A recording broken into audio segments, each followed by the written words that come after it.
My girlfriend of a year slept with another guy while we were taking it slow, a month into dating me. I have been with this girl I'll call Jess for close to a year now.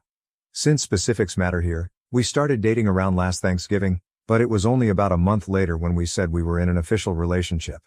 I really liked this girl from the get-go, and we've gotten very close since then, and we're actually planning on moving together soon. Here's a problem. Recently Jess and I ran into a guy at a small get-together with mutual friends. They exchanged a weird look like there was something between them, but I didn't think too much of it at the time. During the party something came up about the place Jess went to for a date. The time was clear since it was a Christmas market in my town, and again I thought something was off about the guy. Well, later that night I actually got a text from him. He got my number from one of the mutual friends, but said, "Hey, I don't know you, but I thought you should know that Jess and I hooked up right after Christmas." I confronted Jess about this and I could tell she tensed up right away. She got this sad look on her face, but confessed right away. She said she had met this guy on Tinder and hooked up a couple of times but stopped any contact before we became official. She said she wasn't sure we would get into a relationship at that time, but she still felt bad that I found out this way. She said she considered telling me but was afraid it would ruin things between us. I told her I needed some time to think and proceeded to get drunk that night and ignored her texts. The thing is, I feel very betrayed and I'm really considering ending things. Sure, we weren't official when this happened, but we had already been on multiple dates at that time, and I thought it was pretty clear that we were moving towards a full-fledged relationship. On my side, I had no interest in pursuing other girls at that point because I only wanted to be with Jess. And on her end she was definitely hinting at us evolving into a couple and strongly hinting at exclusivity. The other part that kills me is that during this early stage, Jess specifically said she wanted to take things slow physically until we knew each other better. But during this same time she hooks up with a guy she barely knew from Tinder. When I asked her this, she said it's different because she took it slow with me specifically because she thought we would get into a relationship, but it was somehow different with a casual hookup. That logic makes zero sense to me. I don't really want to talk about it with my friends because I think they would hate Jess if they end up staying together. But I would like to hear opinions here. Would you stay in a relationship like this if things were going well but the beginning was so shady? TL.er. My GF met up and hooked up with a guy while we were dating but not officially while she was taking it slow with me. Relevant comments. Comment 1, in my opinion, if you're dating someone and moving towards a serious relationship, you don't freaking bang other people. This would be a deal breaker for me, but you do you, man. If you can't get past it, then end it. OP, yeah, that's how I feel as well. It would have been one thing if she was just talking to other guys in the early stages while we were still defining things.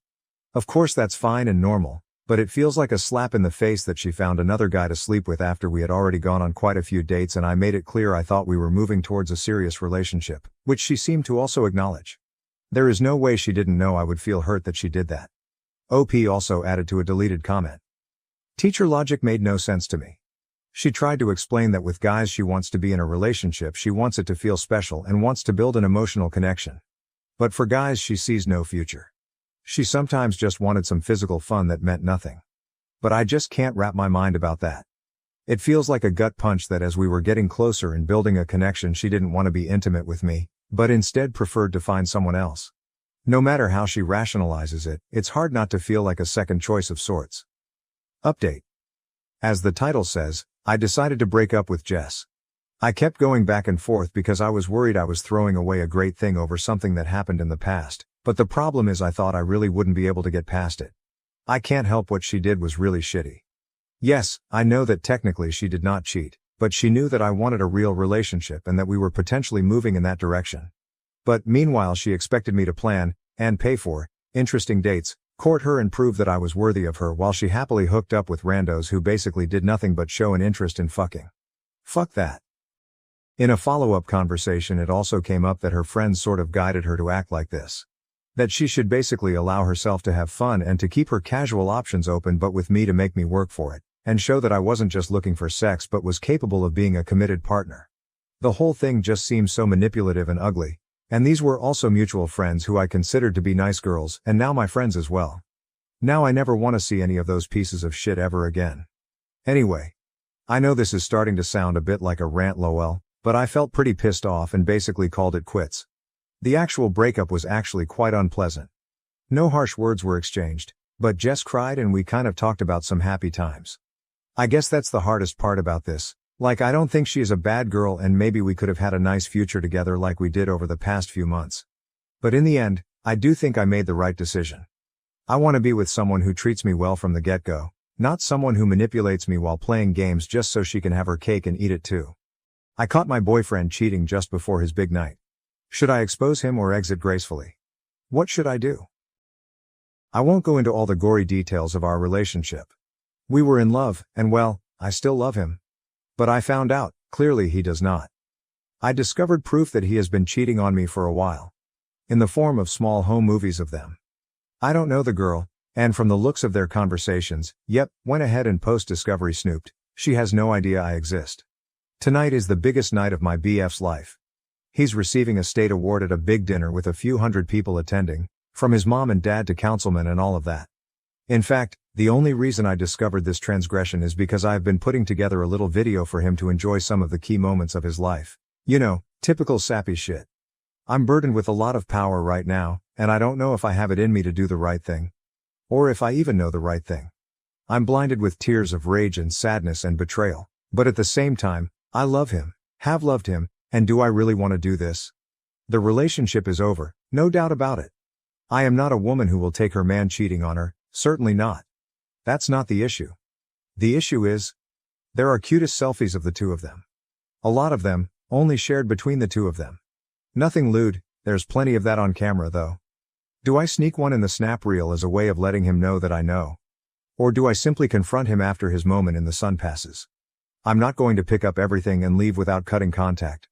That's not my style and it wouldn't make me feel good, just very sad. Do I do the bitchy thing for once in my life? To anyone looking at the snap reel, it would just look like a picture of him and a friend. But to him and to me, it would be a private message, an outing. Help me, Reddit. I don't know what to do this time. TLDR, found out BF was cheating on me, and have the power to let him know via slipping a photo of the two of them into the snap reel showing tonight. Should I do it or gracefully exit his life? Relevant comments. Comment 1. Nah, you know what?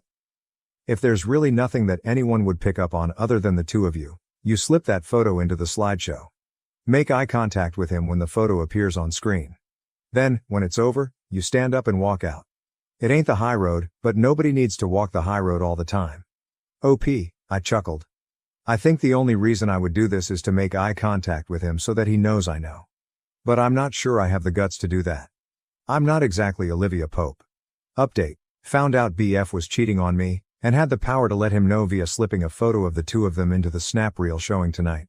Should I do it, or gracefully exit his life? Well, it's been a month and a half since this all went down.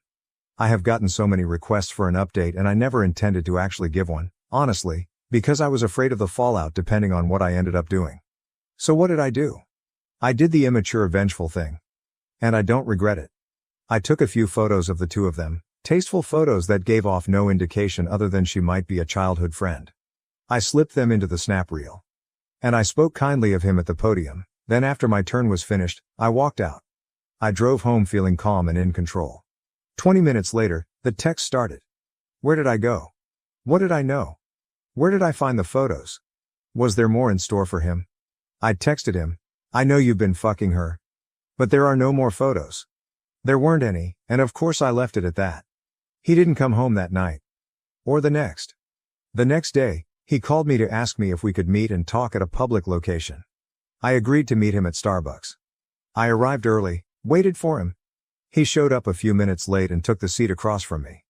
He started right off with the excuses, how it just happened and he regrets it fully, she doesn't mean anything to him, and that she looked like a girl he had a crush on in high school and he was powerless against his teenage self. I didn't interrupt him, just let him have his time.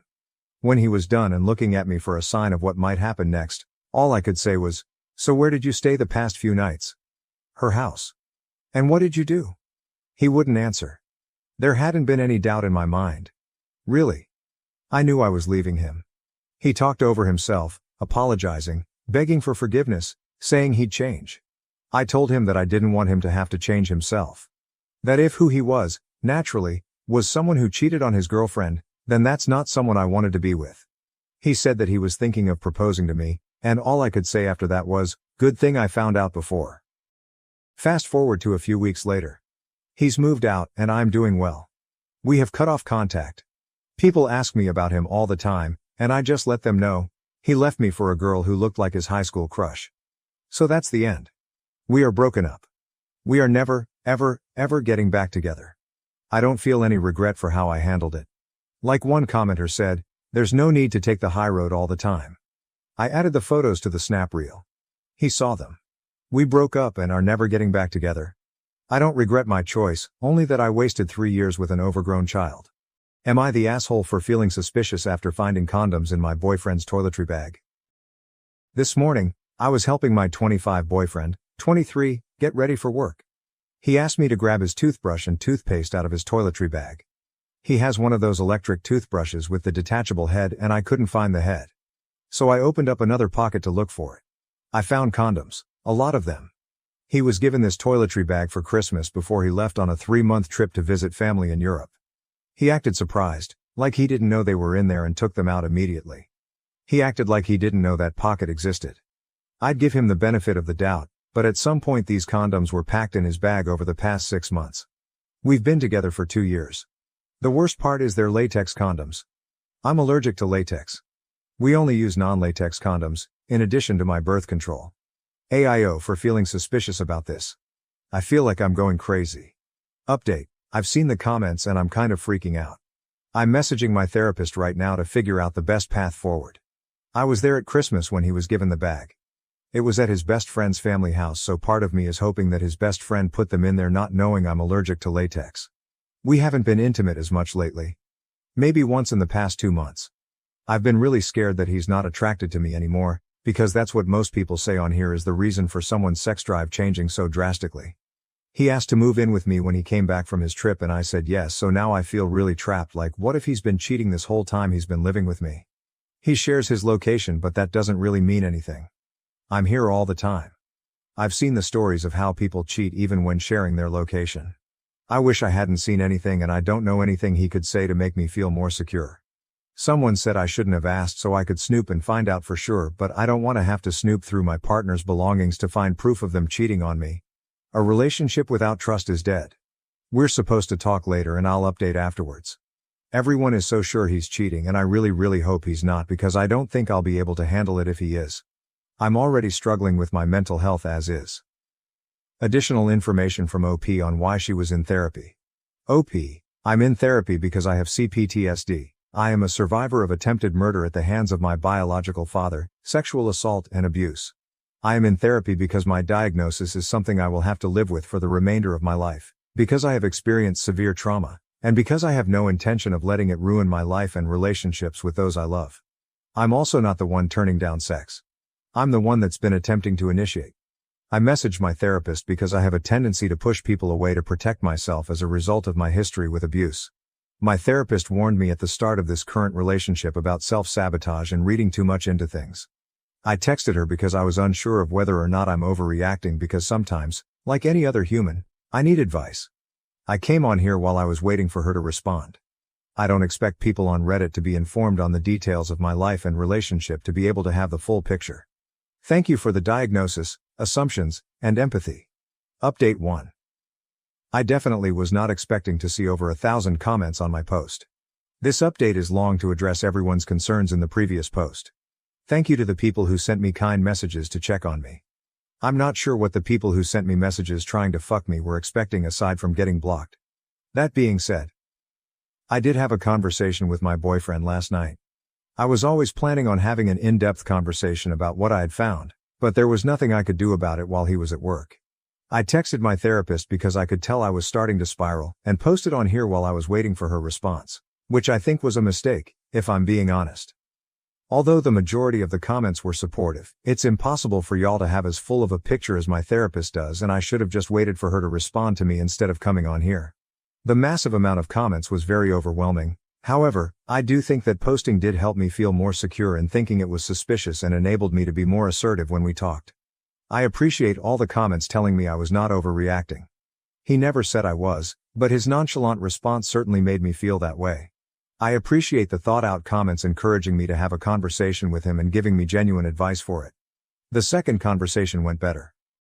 I didn't accuse him of anything, I pretty much just said that finding non-latex condoms in addition to the lack of intimacy I'd been receiving was making me feel confused and upset. I asked him where the condoms came from. His older brother gave them to him while he was in Europe. To prevent confusion, I'm going to use fake names from here on out. My boyfriend is Theo. His oldest brother is Alvin. His other brother is Simon. Yes, like the Chipmunks. I couldn't think of other names for 3 brothers. Sorry. Theo hadn't met his mother's side of the family, including his mother, grandmother, aunt and older siblings, until his trip.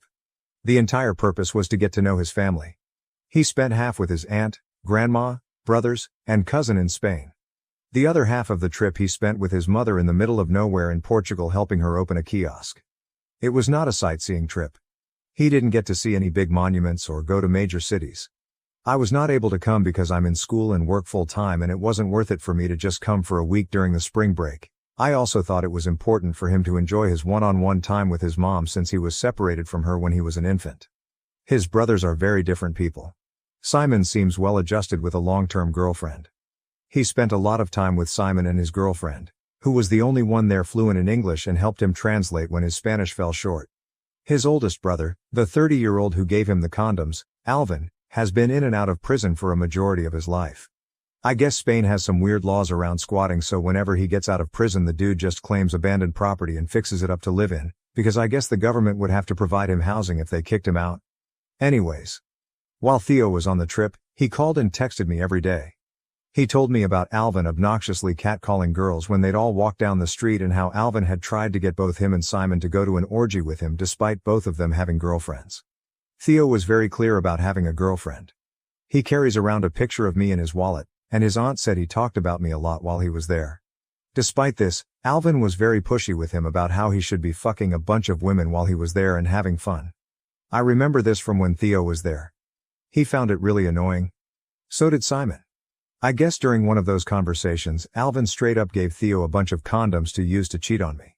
Side note, I counted them based on a comment someone left about how many are typically in a pack. They're all still there, I think. There's 8. I don't know how many come in the packs in Spain. Theo hid them in his bag. He said he would have left them there, but his aunt cleaned his room regularly and he didn't want the drama of his other family members seeing. Once he got back, he forgot they were in there. He only uses his toiletry bag when he goes to the gym. We went out together with our friends Saturday night after his shift and stopped at the gym on the way downtown so he could shower and freshen up. Otherwise his toothbrush is in our bathroom. He's not living out of a suitcase, he's fully moved in. I do see how some commenters saw the existence of the toiletry bag as a red flag when we lived together.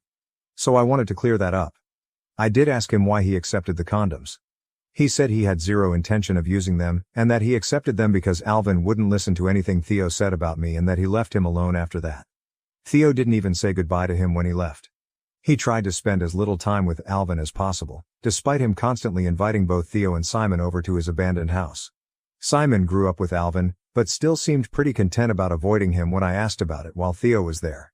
I guess he's just not a good person, so the rest of the family avoids him when possible. So that's it. My boyfriend didn't cheat on me. The condoms came from his older brother. I believe him. He was very straightforward with his answers, and was more concerned with my well-being when he came home and saw how upset I was. He wasn't defensive at all. He listened to me without interrupting. He told me he loves me and that he has zero desire to cheat on me. He also works 2 jobs, shares his location, and usually is at home if he's not at work or the occasional gym visit. He doesn't have the time to see other women, and if he does have spare time, he spends it with me or his friends, who are also my friends. He does have friends separate from our friend group at work, but he invites me to come along when they've gone out or asks me to join them when they play Overwatch after work. I love him. I believe him, and I'm moving past this. That doesn't mean I'll let any additional red flags slide if they pop up though. As many of you said, I'm still young and have my whole life ahead of me. If things get worse, I know I'll be okay by myself. I love him and I want him in my life, but my happiness doesn't depend on his presence.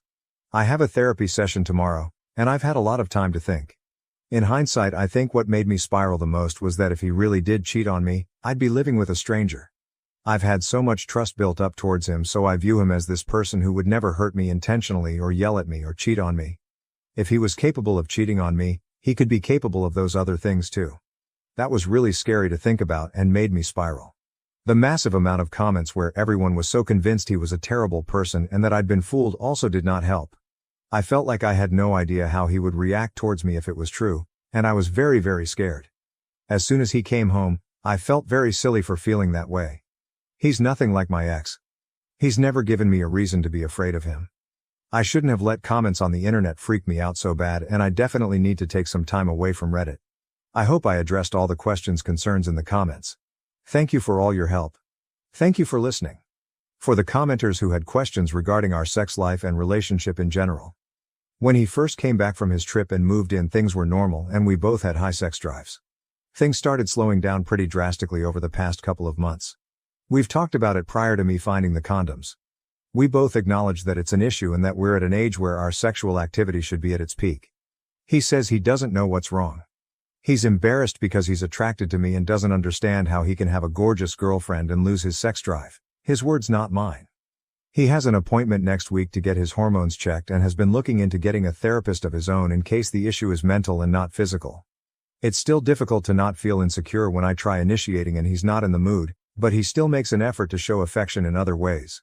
Our current level of intimacy isn't ideal, but I don't think it's a lost cause as long as we're working towards a solution together. We have date nights every week. I'm very supportive of him spending time with his friends and he does the same for me. We live together, but no one is clingy or codependent. We do check in with each other to see how we're feeling about the living situation since it is somewhat new and we're still figuring out how to divide and conquer with household tasks. I'm a full-time student and I work full-time. He works 2 jobs. We both contribute equally, and do our best to make time for ourselves and each other despite our busy schedules. I have 14 credits this summer and barely exist outside of work and school, lol. For the commenters who had some things to say about me having a therapist or mental health issues. I try my best to ensure that I am my main support system. I've been in the position before of being someone's emotional punching bag due to their mental illness and I would never ever put someone I love in that position. I'm in therapy because I have experienced an extreme amount of trauma and don't want my CPTSD to impact my life and relationships in a negative way. I grew up with a mom with severe anxiety, and most likely undiagnosed PTSD, related to the trauma both of us experienced at the hands of my biological father. She doesn't believe in therapy. I had to call 911 several times as a small child because of her panic attacks. I love my mom, and our relationship has come a long way, but the last thing I would want when I have children is for me to be an unstable parental figure. My usage of therapy doesn't warrant me staying single. My therapist has been very encouraging of this relationship since my boyfriend asked me out 2 years ago. I had gotten out of an incredibly abusive and toxic relationship the year prior, and had zero intention of getting into another serious relationship anytime soon. I was thriving and my therapist thought I was ready, but I told my boyfriend that I needed to focus on myself. We took things slow. He was respectful and patient every step of the way until I was ready. He has never raised his voice at me or even cussed at me. He is a very caring partner. I think his love language is based on quality time and acts of service. He's not great with words, but he tries. He can be a bit emotionally distant at times and not know exactly what to say when I'm upset, but that doesn't prevent him from being there and giving me a hug when I need it. We've been going through a rough patch with our intimacy, and when I was off my meds I felt like he, and everyone else in my life, viewed me as a burden despite him telling me he'd be there for me and for me to just ask for whatever I needed. He's told me many times that he's still attracted to me and that it has nothing to do with me, but when I was feeling low I kind of let my past trauma impact how I felt about myself. Being repeatedly sexually assaulted kind of made me feel like my worth is based on my sexuality. So having a boyfriend who isn't all over me anymore made me feel like there was something wrong with me. Like if I'm trying to initiate and am available and the person who loves me doesn't want it. But someone else was willing to violently take it from me when I didn't want it, what does that say about me? I know that's not rational and I've talked a lot about it in therapy, but it is something that I struggle with sometimes. I posted on here during a low time with my depression because I needed to vent and didn't want to burden anyone I knew with my irrational negativity. Depression is weird, especially after years of therapy. When I'm at my lowest, the intrusive thoughts are overwhelming, but deep down I know they're irrational and that they'll eventually pass, even if it doesn't feel like it on the surface level. I know some of the things I said then were concerning, but I really wasn't in any danger. There's a lot of things I want to accomplish in my life and I know I'm capable of them even if it does feel hopeless sometimes. I know I have people in my life who love me, I just have a hard time reaching out for help when I need it and need to be better at letting people be there for me. My mom raised me to be really self-sufficient, and she's also got a lot on her plate with my dad being sick, so I don't want to bother her and make her spiral more than she already is. I've been set back a lot with my education because of all the stuff I've been going through, but I know I have a bright future and that I should be proud of myself for making it this far. I am back on medication and am increasing the frequency of my therapy appointments from once a month to every other week. I was doing well before I went off my meds, so I'm doing my best to get back on track. Sorry for rambling. I know I don't owe anyone an explanation of my mental health here, but I know some people were worried. I'm okay. I'm going to be okay, with or without my boyfriend. My mental illness does not prevent me from being a loving and supportive friend and partner. Using therapy doesn't make me a weak person incapable of standing up for myself and making decisions. Update 2. I'm low-key regretting posting an update at all. I don't know why the opinions of strangers bother me, but it's kind of annoying that so many people didn't read the entire thing and just said I wrote all that to convince myself. I wrote that a full 24 hours after I had my conversation with him and debated posting anything at all because I figured people would be convinced he cheated regardless of anything I had to say. It's detailed because so many people had different things to say about different parts of my original post. I thought if I just posted his brother gave him the condoms, people would say that was a vague answer. Of course it feels like a complex story to someone who never heard about his trip, but the only thing I didn't already know was that his brother had given him condoms. His trip was a shit show. He was on the phone with me every single day telling me about it and fell asleep on the phone with me 99% of the time. He wasn't going out at night, he wasn't partying. Half his trip he spent with his estranged mother and her crazy racist abusive boyfriend who kept accusing him of stealing and saying wild shit about how he couldn't believe my boyfriend would sleep with an *****er like me. I had to talk him down on the phone to keep him from freaking out and endangering himself because he had no way of getting home if his mom's boyfriend kicked him out. He already got abandoned in a random town in Portugal by them for like a full day and a half at one point. I'm not surprised the condom slipped his mind. If he hadn't maintained constant communication with me while he was there, I'd be more suspicious. If he hadn't told me about all the other crazy shit his brother pulled while he was there, I'd be more suspicious. If he had gotten defensive at all, I'd be suspicious. He didn't lie to me. He didn't know they were there. The bag has 1,000,000 pockets and he only really uses one of them. The pocket seemed empty from the outside. He forgot he stashed them there. People seem so sure that I'm this naive, spineless person when I'm not. If you'd read what I said about my mental health, you would know I already have a tendency to be hypervigilant about red flags and be avoidant to protect myself. I don't like being vulnerable. I don't like depending on other people. I mentioned my boyfriend never yelling or cursing because I've quite literally never witnessed him get angry. The most upset I've seen him was when he was trying to defend me while he was in Europe. He's probably the most calm, stoic person I've ever met. I love that about him. I love him. I trust him. Also, his last serious relationship ended with him catching his ex in the act of cheating on him. She had mental health issues and responded to being caught by attempting to kill herself by walking into traffic. I know some internet troll is going to say that's another far-fetched story, but I know it's true. His best friend's mom, who is basically also his mom, pulled me aside when she met me and told me that she was glad he found someone that makes him so happy after everything he went through with her. I don't think he would cheat on me after going through something like that. He's a really good person. He's fully capable of being a support system for me. I just was afraid to let him because I didn't want him to feel like he had to worry about me or take care of me the way he did with her. That's not healthy though.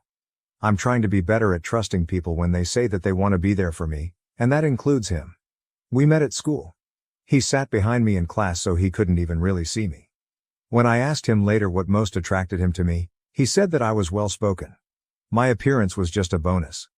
I don't want to sound conceited, but there is rarely a time when I'm in public and I'm not approached by someone who wants to catcall me, compliment me, or ask me out. I was almost kidnapped twice as a teenager. I hate being approached. I hate being asked out. I turned down every other person that approached me at school trying to hook up or ask me out. But when he did it, he was so nervous and respectful and he felt different somehow, and so I said yes. On our very first date, he took me to an art museum. We went to an amusement park after that. He followed that up with a picnic under the stars where we spoke for at least 5 or 6 hours about our lives and what we wanted in the future. It felt scary at the time because it was the best date I'd ever been on in my life and I didn't think I was ready for anything serious, and he came along and made me feel so comfortable and at ease. We both come from emotionally volatile parents and are trying to do our best not to become them. We connected right away, but I still wanted to take things slow. It took 6 months before I was ready to make things official. During that time, He made it clear that I was the only one he was interested in. He detailed my car multiple times, brought me flowers, got my cat little holiday-themed bandanas. He bought me vinyls of albums that he noticed I listened to in the car. He did all of this without expecting anything in return, and still does these things to this day. He's trying to learn how to braid so we don't have to get my hair done anymore. When he moved in, he organized my whole closet without me asking because he remembered me complaining about it and wanted to take something off my plate. He saw I've been wanting a Gustav Westman mirror for a while and built me one. With his hands. Took me to Home Depot and let me pick out the color I wanted for it and everything. He treats me like a queen. The only rough patch in our relationship has been over the past couple of months when our intimacy decreased, but I have faith things will get better. Finding those condoms freaked me out, but I'm over it now. It's been resolved. If you can't see the value he adds to my life, that's your problem. I'm happy. I'm not responding to any more comments about it. I appreciate everyone that was supportive and recognize the effort I've put into my emotional regulation. I'm going to take a break from Reddit and enjoy the life I have. My husband abandoned us to see the Grateful Dead's final show, leaving me and the kids broke. I've decided to plan our divorce. Am I the asshole? My husband is a deadhead. His entire identity is built around this band and he's seen them and their various incarnations over 50 times. Normally I don't mind, but 2 years ago I was in an accident that left me unable to work. I now receive a tiny disability check once a month for it. He works, but it hasn't been easy with the cost of everything skyrocketing. My disability check doesn't even cover the full cost of our rent, even though our rent is the lowest in our area. Long story short, Dead & Company is made up of what remains of the Grateful Dead and this is supposed to be their last tour. We live on the East Coast, where he's already seen them twice, which was already more than we can afford, but a few days ago he took out a loan and bought tickets to go see their final show in San Francisco along with round-trip air and hotel and whatever else he needs out there. Me and the kids are left with $10, some pocket change and what feels like a very big fuck you. School starts back in a month and the kids both need school supplies and clothes. I could name 1,000 things we need, things that we're going without while money is tight, but this is what he chose to do. We're not going to starve over the weekend, but I don't even have enough money to go get them a pizza while their dad is having a blast on the other side of the country and hanging out with his online deadhead fam. I understand that this band means a lot to him and I tried to be supportive of that, but I feel like he's crossed a line here. He refused to talk about how much all of this is costing us, but when I looked up the cost of concert tickets, flight tickets, hotels, transportation and food, the bare minimum figure I get is still around $1,000. It could very well be and probably is a lot more than that. I've supported him through a lot of things, but this weekend, while he's off having fun and leaving us to fend for ourselves, I'm slowly planning my divorce. I'm playing nice while I get all of my ducks in a row, but this is it for me. I'm tired of watering down essentials like shampoo or laundry soap, living off rice and beans just for him to turn around and take out a loan so he can go to a show all by himself across the country. Edit to say I commented somewhere below to let everyone know the current plan. Apologies if you have to scroll to find it. OP adds an update to a deleted comment. You guys, I wish I had the time to thank you all individually for the overwhelming support I've received here. I really was not expecting that when I posted. Even though I'm dealing with something so fucked up, I feel so much better than I did a few hours ago, knowing there are so many decent and kind people out there, so thank you for that. I mean it. As for everything else, divorce is inevitable. He might not be a total monster, and I'm sure on any other day I would have been able to tell you 1,000 different things that are good about him, but this is a huge betrayal and I just don't see how we're going to come back from that. We're only barely making ends meet now, and this one single selfish act of his leaves us thousands of dollars in the hole overnight. I'm occasionally capable of small miracles, but pulling money I don't have out of my ass isn't one of them. It's the weekend now, so I won't be able to even think about speaking to a lawyer until Monday at the earliest. I wish I could say I'm packing up now, but the reality is I'm stuck here, at least for a little while. The $10 I have in my account doesn't go very far these days. I'll have money again on the 1st, so tomorrow I'll be packing just the essentials, birth certificates and the like, and taking them to my friend's house for safekeeping for now. I'll also be calling my landlord to see about having my name removed from the lease agreement. I'm not going to tell my husband I'm leaving yet though. He's going to come home and tell me what a beautiful experience it was. Tell me how much he wishes I could have been there and how he'll take me one of these days and make it up to me eventually. And I'll smile and play along for the next 2 weeks. I'm not sure where I'm going yet, but I do know I'm not going to pay 3/4 of the rent just to be immediately broke again and have the lights and water and phone all turned off a few days later because he put us in this financial pit. I hope his social media fam are impressed enough by his presence and Instagram stories to make all this worth it to him. I hate it. I can't even begin to explain how hurt and shocked and tired and angry I am. I'm also numb. I don't know how it's possible to feel all this at the same time, but hey, here I am. Thank you though from the bottom of my heart. And for the handful of pecans wringing their hand about me being a leech and sucking the joy out of his life.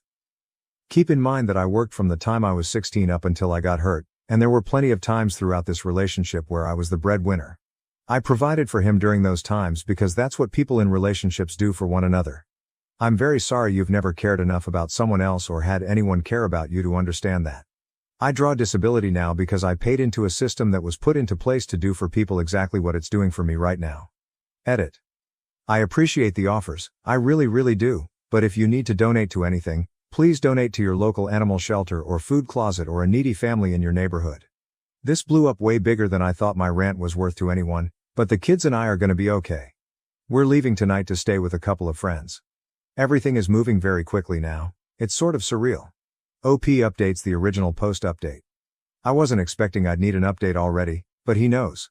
Someone here decided to share my vent elsewhere so he saw it on Facebook. He's angry that I've made him look like an asshole. I told him all I did was talk about it without naming him. And if people decide he's an asshole based on his actions, he's got no one to blame but himself. I'm so nervous, I'm shaking and I feel like I might vomit. Some friends have offered to come help me pack and let me and the boys stay with them until I can figure out something more permanent. Edit. Also, please don't try to send me, or anyone pretending to be me, pretending to collect on my behalf, anything. We're in good hands right now and we're not going to go without. I figured, since this whole thing blew up today, I might as well tell all of my friends what's going on and they've really pulled up for us, so we're definitely going to be okay. Relevant comments. Comment 1, divorce him. He has made it clear he doesn't care about you or your kids. Anyone that's selfish needs to be held accountable and the only way to do that is by leaving him. OP, I'm finally realizing this. He's always been a bit selfish, but usually it's smaller things like buying one of his fam birthday rounds with our last $5. We were already struggling because his last 2 East Coast shows really set us back hard. He missed work for both those shows, but we could have skimmed because he used his PTO for those shows. But not only did he take out a loan for San Fran, he has no PTO left and he's missing 3 days of work, which means his next paycheck is going to be super slim and we'll have a new loan payment to make. I'm expecting this to set us back at least 2 or 3 months, but probably more. The kids go back to school in a month. The youngest had a massive growth spurt and literally none of his clothes fit. He's got a single pair of jeans, 2 pairs of shorts, and I think 5 t-shirts that he can still wear. I have no idea how I'm going to do this, but I'm tired of making all these sacrifices just so he can go do whatever he feels like. Comment 2. That is shockingly bad. He doesn't care if you and his own children are low on food and necessities. If he's gotten this low, who knows what he will do in the future, and you said he's always been selfish. This goes beyond selfishness and I agree with all the other comments about divorce. There's no going back from this. At least that's my opinion. I wouldn't be able to ever see him the same again and I'd be absolutely heartbroken. I'm sorry he did this. Don't let anyone downplay his actions. OP, I keep going back and forth between heartache and rage. We've been together for almost 20 years and I cannot believe he would stoop so low to just leave us like that. Life feels so unreal right now. I have a doc appointment this week that I'm gonna have to call and cancel first thing Monday morning because I don't have the money for it anymore. This is so fucked. It's 8 in the morning and I didn't sleep at all last night worrying about this stuff.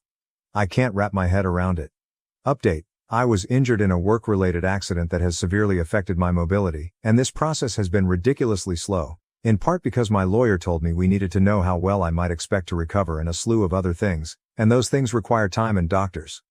I've been basically guaranteed a fairly large settlement. The problem is I'm planning on filing for divorce tomorrow. I had a fairly solid career before my accident while my husband sorta skipped from job to job. I was fine with that at the time, but I'm on disability now and my husband has made a series of increasingly awful financial decisions that, well, let's just say they're bad and I can't stay married to him anymore. Are either of us entitled to alimony? Will he be entitled to any of this settlement when it comes through? If I collect child support from him, is that going to have any bearing on my other case? I'm calling my attorney and maybe a divorce attorney tomorrow if my current attorney can't do it. Hopefully he can recommend someone, but I don't know how long it'll take to set up a meeting and I guess I just wanted to ask here first so I'll have some kind of heads up. Married almost 20 years in South Carolina, if that matters. My accident was about 2 years ago. He's never acted as my caretaker or anything because I stayed at my mother's home with our children where she did most of the caretaking when I actually required it. Relevant comments. Comment 1. He shouldn't be, but this is something you should talk to your divorce lawyer about. They'll have far more information and the steps you will need to take to protect yourself and your kids. This is a little above Reddit's pay grade. OP. I'm planning on doing that ASAP. I'm just very nervous and freaking out a little because of course everything blew up over the weekend when all of the offices are closed. 9 a.m. can't get here fast enough. Thank you though. Comment 2. Congrats on moving on. It's never easy. I think that the settlement payment should be separate property if received after the legal separation. Filing date. When you file, you list community assets, debts and separate property/debts which include things you had before the marriage and had after the separation. I would think that since you don't have a judgment or payment yet, you should be entitled to that as separate property. OP, thank you. It's been nerve-wracking and kind of scary. When you file, you list community assets, debts and separate property/debts which include things you had before the marriage and had after the separation. This part scares me. A few days ago I found out he'd taken out a loan for personal reasons. I have no idea where or how much it was for. All I know is I didn't get a dime of it. I tried to guesstimate how much he got based on his plans, but I've been told by others that number is likely way off. I'm worried that he's done this before, because while he makes decent money, we've been so broke and barely scraping by. After bills and stuff, he should have at least $500 left over every month, more if he's had any raises since starting, but we can't even afford the basics anymore. So if it turns out he's been getting credit cards or other loans and owes a ton of money without my knowledge, am I on the hook for that? Even if I didn't benefit from it in any way? Comment 3. Unfortunately, most likely the answer is yes. Sign up for a credit monitoring service and run a credit report. Better yet, sign up for 2 accounts, one in his name. You'll be able to see what loans and credit cards are taken out and account payment history and balances. And importantly, lock your credit so he can't take out more cards or loans. You'll have to lock in with all 3 credit score companies. Do this now. Despite the pressures and expectations to reunite our family, I refuse to leave my girlfriend and start over with my estranged wife. My name is Alex, and I am at a crossroads in my life, torn between the past and the present, between duty and desire. This is the story of my struggle to decide whether to stay with my amazing girlfriend, or to reconcile with my estranged wife for the sake of our family. My wife, Emma, and I had been separated for 3 years. Before that, we had spent a decade together, 9 of those years as a married couple. Our relationship was once the epitome of blissful love, filled with laughter, shared dreams, and the deep comforting knowledge that we were each other's everything. I loved Emma very deeply, and for a long time, I believed she was my soulmate. We had 2 beautiful children together, now aged 12 and 10, who were the center of our world. Our family was my pride and joy, and for a while, it felt like nothing could ever come between us. I can still vividly remember the first time I laid eyes on Emma. It was a sunny afternoon in the park, and she was sitting on a bench reading a book. There was something about her that drew me in immediately. Maybe it was the way her hair caught the sunlight or the serene expression on her face as she lost herself in her book. I mustered up the courage to approach her, and to my delight, she looked up and smiled. That moment marked the beginning of our journey together. We spent hours talking, sharing our hopes and dreams, and finding that we had so much in common. Our connection was instantaneous and electric. We dated for a couple of years, and each day brought us closer together. We complemented each other in every way, balancing out each other's strengths and weaknesses.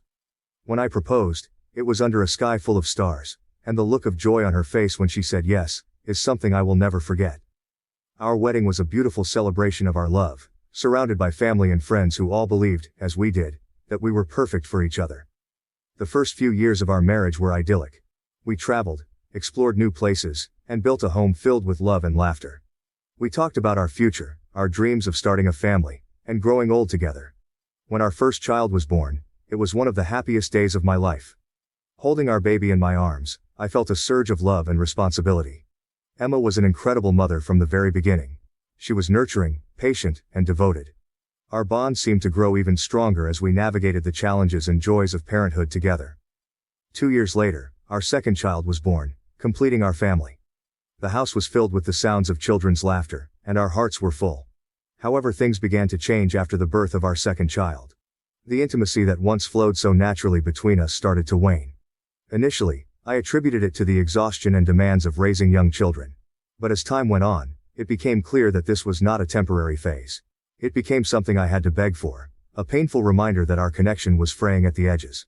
Emma never initiated it, and I faced rejection 99% of the time. At first I would bring it up gently, hoping we could address the issue together. I would choose moments when we were relaxed and alone, away from the chaos of daily life. Emma, I would say. I miss the way we used to be. I miss being close to you. She would listen, but her responses were always the same. She would accuse me of nagging her, telling me that I was making a big deal out of nothing. Each time she brushed off my concerns, a small piece of my heart broke. I tried different approaches, thinking that maybe if I did things differently, she would understand how important this was to me. I planned romantic dinners, surprised her with flowers, and even suggested weekends away from the kids. But nothing seemed to make a difference. The more I tried to communicate my feelings, the more distant she became. The turning point came one evening when we were watching a movie together. I reached out to hold her hand, and she pulled away, muttering something about being tired. I felt a surge of frustration and sadness. I turned off the TV and looked at her, trying to keep my voice steady. Emma, we need to talk about this. I can't keep feeling like this. She sighed, clearly exasperated. Alex, we have our children now. Isn't that enough? Why do you keep pushing this? Her words stung more than I cared to admit. Because it's important, Emma. We can't just ignore this part of our relationship. It's not just about sex. It's about feeling connected, feeling wanted. She rolled her eyes, and I could see the walls going up again. I'm happy, Alex. Why can't you be happy too? Why do you have to make everything so complicated? I sat there in stunned silence, the weight of her words pressing down on me. It was clear that we were on completely different wavelengths. I felt lonely and rejected, while she seemed perfectly content with the status quo. I realized that this wasn't just about physical intimacy. It was about a deeper emotional disconnect that I didn't know how to bridge. The following weeks were a blur of tension and unspoken words. I found myself withdrawing, not knowing how to reach her anymore. I suggested we go to marriage counseling, hoping that a neutral third party could help us navigate these troubled waters. She reluctantly agreed, but it was clear she wasn't invested in the process. During one of our sessions, the therapist asked Emma why she thought we were there. She hesitated for a moment before responding. Alex is unhappy with our sex life. He thinks it's a big problem, but I don't see it that way. I felt a lump form in my throat as I listened to her. The therapist gently probed, asking her to elaborate. That's when Emma snapped, her voice filled with frustration. We have our children now, so what is the point of sex? The room fell silent. The therapist looked taken aback, and I felt like I had been punched in the gut. Emma's words echoed in my mind, a cruel confirmation of my deepest fears. She quickly tried to backtrack, saying it was just a joke because she felt cornered. But the damage was done. Her statement hung in the air, a stark reminder of the chasm that had opened up between us. After that session, Emma made a brief effort to disprove her statement by paying more attention to me. She would initiate conversations, make an effort to be physically affectionate, but it all felt forced and temporary. Within a week she reverted to her old ways, and I decided to drop the subject altogether. I thought that when she was ready, she would come to me. But she never did. 8 years passed in this emotional limbo. Our physical relationship never recovered, and the emotional distance between us grew wider. I found solace in focusing on our children and my work, but the void in my heart remained. A year before our separation, I reached a breaking point. I told Emma that I was unhappy and needed things to change. I suggested another round of marriage counseling, along with sex therapy, hoping against hope that we could find a way back to each other. But she was dismissive, insisting that she was content and couldn't understand why I wasn't. It was then that I knew I had to leave, not because I didn't love her, but because staying would mean losing myself. The decision to leave was one of the hardest things I've ever done. It took me a year to prepare, to put my affairs in order, and to find a place where I could live close enough to co-parent our children effectively. When I finally told Emma, she was shocked, but not surprised. The separation was amicable. We both wanted what was best for our children, even if it meant we couldn't be together. By then my love for Emma was still there, but it was overshadowed by a growing sense of frustration and loneliness. It's often said that people leave when the love is gone, but for me, it was the love that made it so hard to leave. It took me a year to put my affairs in order, to gather the strength to tell Emma that I was leaving. I found a rental near our home so that we could co-parent more easily, hoping that the proximity would lessen the impact on our children. Adjusting to single life was both a challenge and a revelation. After a decade of marriage and 3 years of a strained separation, I found myself alone in a small rental not far from the house Emma and I had shared. The echoes of our past life together lingered in the empty rooms, and the silence was deafening. My children visited regularly, their laughter and presence providing brief respites from the loneliness that otherwise enveloped me. The first few months were the hardest. I struggled to adapt to the solitude, to the absence of familiar routines that had once defined my days. Mornings were especially difficult. I would wake up and instinctively reach for the empty space beside me, only to be met with the cold reminder that Emma was no longer there. The bed felt vast and uninviting, a stark contrast to the warmth and comfort I had once known. In an attempt to fill the void, I began to explore the world of casual relationships. I joined dating apps, attended social events, and tried to meet new people. These encounters were fleeting, often leaving me feeling more empty and disconnected than before. Each date was a reminder of what I had lost, and I found myself comparing every woman I met to Emma. No one seemed to measure up, and the superficiality of these interactions left me longing for something deeper, more meaningful. Just when I was beginning to lose hope, I met Lily. It was at a mutual friend's birthday party, a casual gathering that I had almost skipped. The moment I saw her, there was an instant connection. She had an infectious smile and a warmth that drew me in immediately. We spent the evening talking, laughing, and sharing stories. For the first time in years, I felt a genuine spark of excitement and possibility. Lily was unlike anyone I had ever met. She was kind, compassionate, and incredibly understanding. She listened without judgment, offering insights that often left me in awe of her wisdom. Our relationship developed slowly, naturally, as we spent more time together. Each date was filled with laughter and deep conversations that left me feeling invigorated and alive. She had a way of making me feel seen and valued, something I hadn't experienced in a long time. As the months passed, our connection deepened. We shared our hopes, dreams and fears, building a foundation of trust and mutual respect. Lily was a breath of fresh air, a beacon of light in the darkness that had surrounded me for so long. She encouraged me to be myself, to embrace my passions and pursue my dreams. With her I felt a sense of freedom and possibility that I had almost forgotten existed. Our relationship was not without its challenges. I had to navigate the complexities of co-parenting, balancing my time between my children and Lily. There were moments of guilt and doubt, but Lily was always patient and supportive. She understood the importance of my role as a father and never tried to compete with my children for my attention. Instead, she embraced them, welcoming them into her life with open arms. The joy and fulfillment I felt in my relationship with Lily were unlike anything I had ever experienced. With her, I rediscovered parts of myself that had been buried under the weight of my failed marriage. She reignited my passion for life, encouraging me to pursue hobbies and interests that I had long abandoned. Together, we explored new places, tried new things, and created memories that filled my heart with happiness. Lily's love was a balm to my wounded soul. She showed me that it was possible to love and be loved in a way that was healthy and nurturing. Our relationship was built on mutual respect, open communication, and a deep understanding of each other's needs and desires. I no longer felt the need to beg for attention or validation. With Lily, everything felt effortless, natural, and right. One of the most profound moments in our relationship came during a quiet evening at her apartment. We were sitting on her balcony, watching the sunset, when she turned to me and said, "Alex, you deserve to be happy. You deserve to be loved for who you are, not for what someone else wants you to be." Her words struck a chord deep within me, and I realized that for the first time in years, I truly believed them. Lily had given me a gift that was priceless. The belief in my own worth and the courage to pursue my happiness. She had shown me that love could be a source of strength and joy, not just a source of pain and frustration. With her, I felt a sense of peace and contentment that I had never known before. As our relationship continued to grow, I found myself envisioning a future with Lily. I could see us building a life together, filled with love, laughter, and endless possibilities. She had become my partner, my confidant, and my best friend. The thought of losing her was unbearable, and I knew that I wanted to spend the rest of my life with her. In comparison to my previous marriage, my relationship with Lily was a revelation. The joy and fulfillment I felt with her were a stark contrast to the years of emotional turmoil and disconnection I had experienced with Emma. With Lily, I felt whole, complete, and truly happy. She had brought me back to life, showing me that it was possible to love and be loved in a way that was healthy and enriching.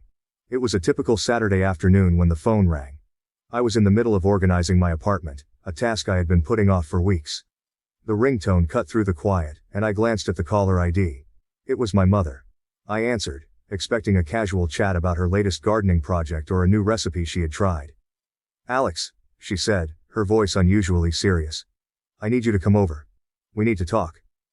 "Is everything okay?" I asked, my heart rate quickening. "Just come over," she insisted. "It's important." I agreed and hung up, my mind racing with possibilities. I couldn't shake the feeling that something significant was about to happen. As I drove to my mother's house, I couldn't help but think about the past few years and how much my life had changed since the separation from Emma. Little did I know this visit would bring a new twist to my already complicated life. When I arrived, my mother was waiting for me at the door. Her expression was a mix of concern and determination. She ushered me into the living room, where, to my surprise, Emma was sitting on the couch. The air was thick with tension, and I felt a knot form in my stomach. "What's going on?" I asked, looking from my mother to Emma and back again. My mother motioned for me to sit down. "Alex, Emma and I have been talking. She wants to discuss something very important with you." Emma looked up at me, her eyes filled with a mix of hope and apprehension. "Alex," she began, her voice trembling slightly. "I've been doing a lot of thinking over the past few months. I realize now how much I've taken you for granted and how much I've hurt you. I want us to try again. I want to reconcile." I sat there in stunned silence, the weight of her words sinking in. This was the last thing I had expected. For 3 years, we had lived separate lives, barely interacting beyond the necessary communication about our children. Now, she was asking to mend the broken pieces of our marriage. Emma continued, her voice gaining strength as she spoke. "I know I made mistakes, and I'm truly sorry. I've been seeing a therapist, working on myself, and I've realized that I can't let go of what we had.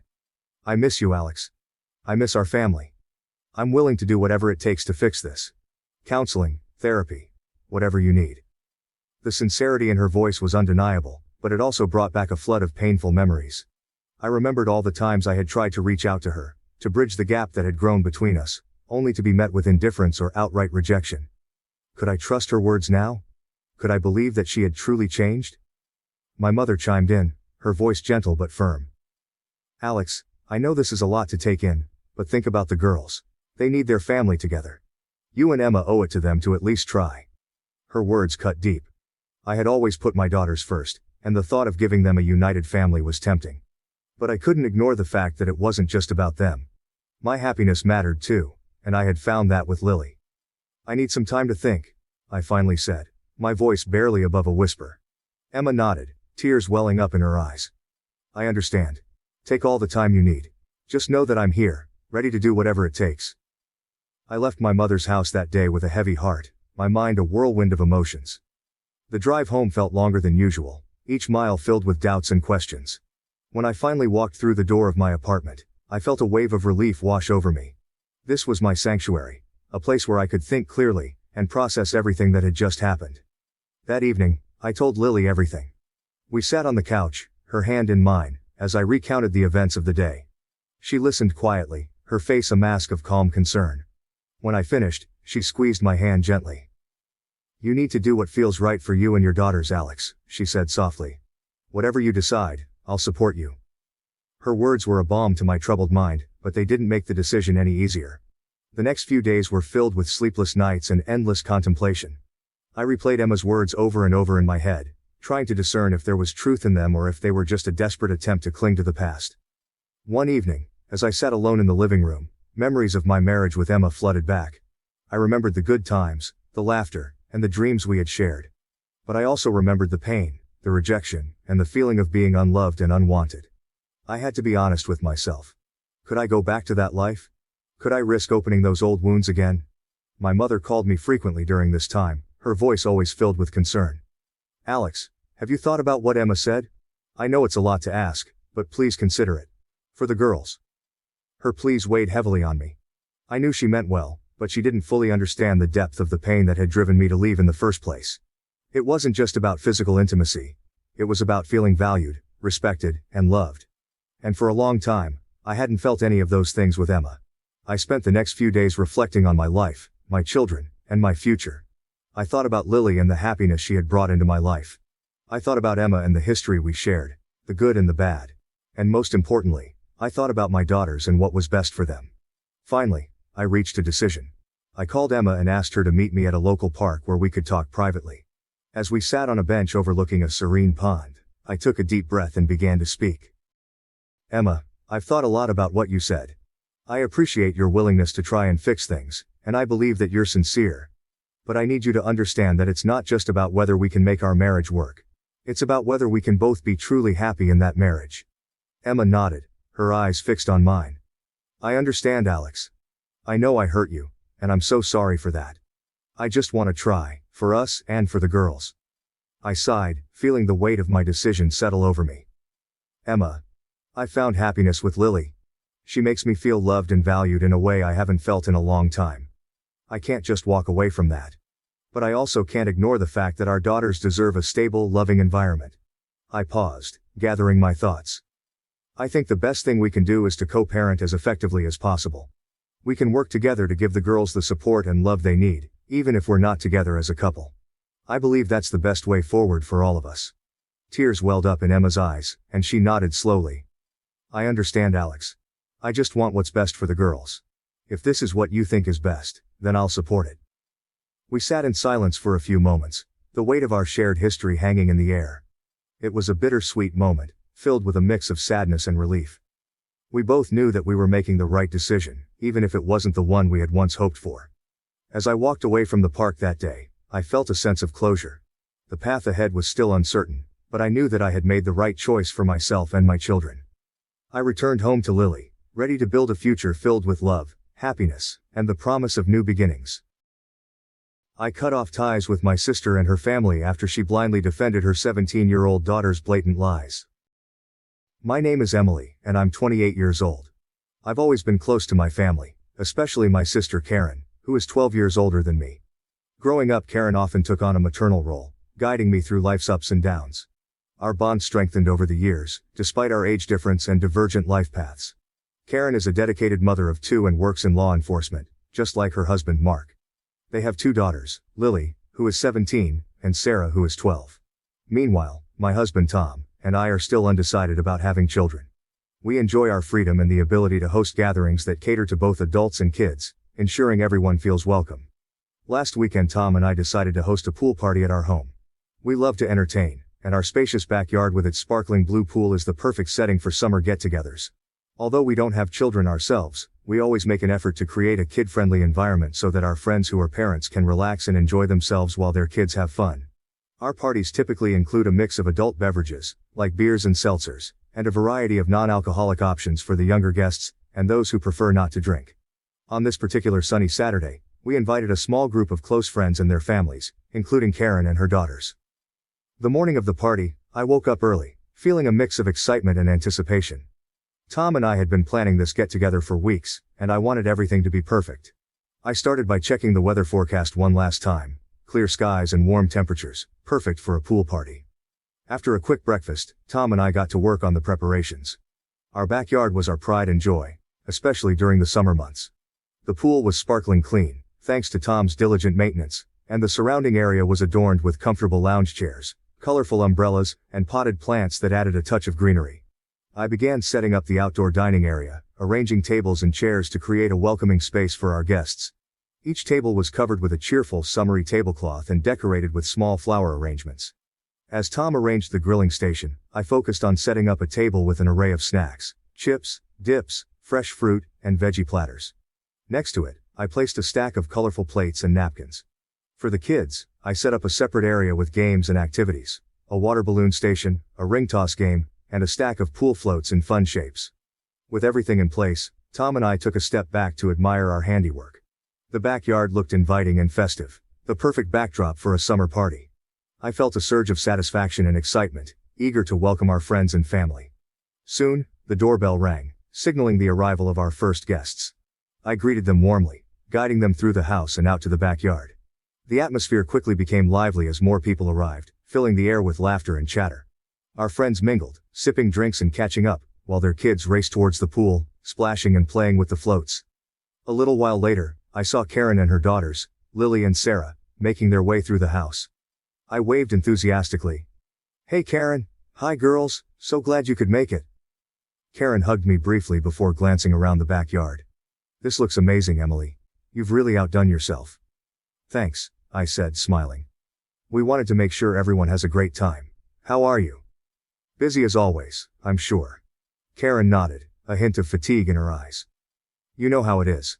I have to leave for work in a few hours, but the girls can stay if that's still okay with you." "Of course," I reassured her. "They'll have a blast. And I'll make sure they get home safely tomorrow." Lily and Sarah had already spotted some of their friends and were eagerly heading towards the pool. I watched them for a moment, glad to see them so happy.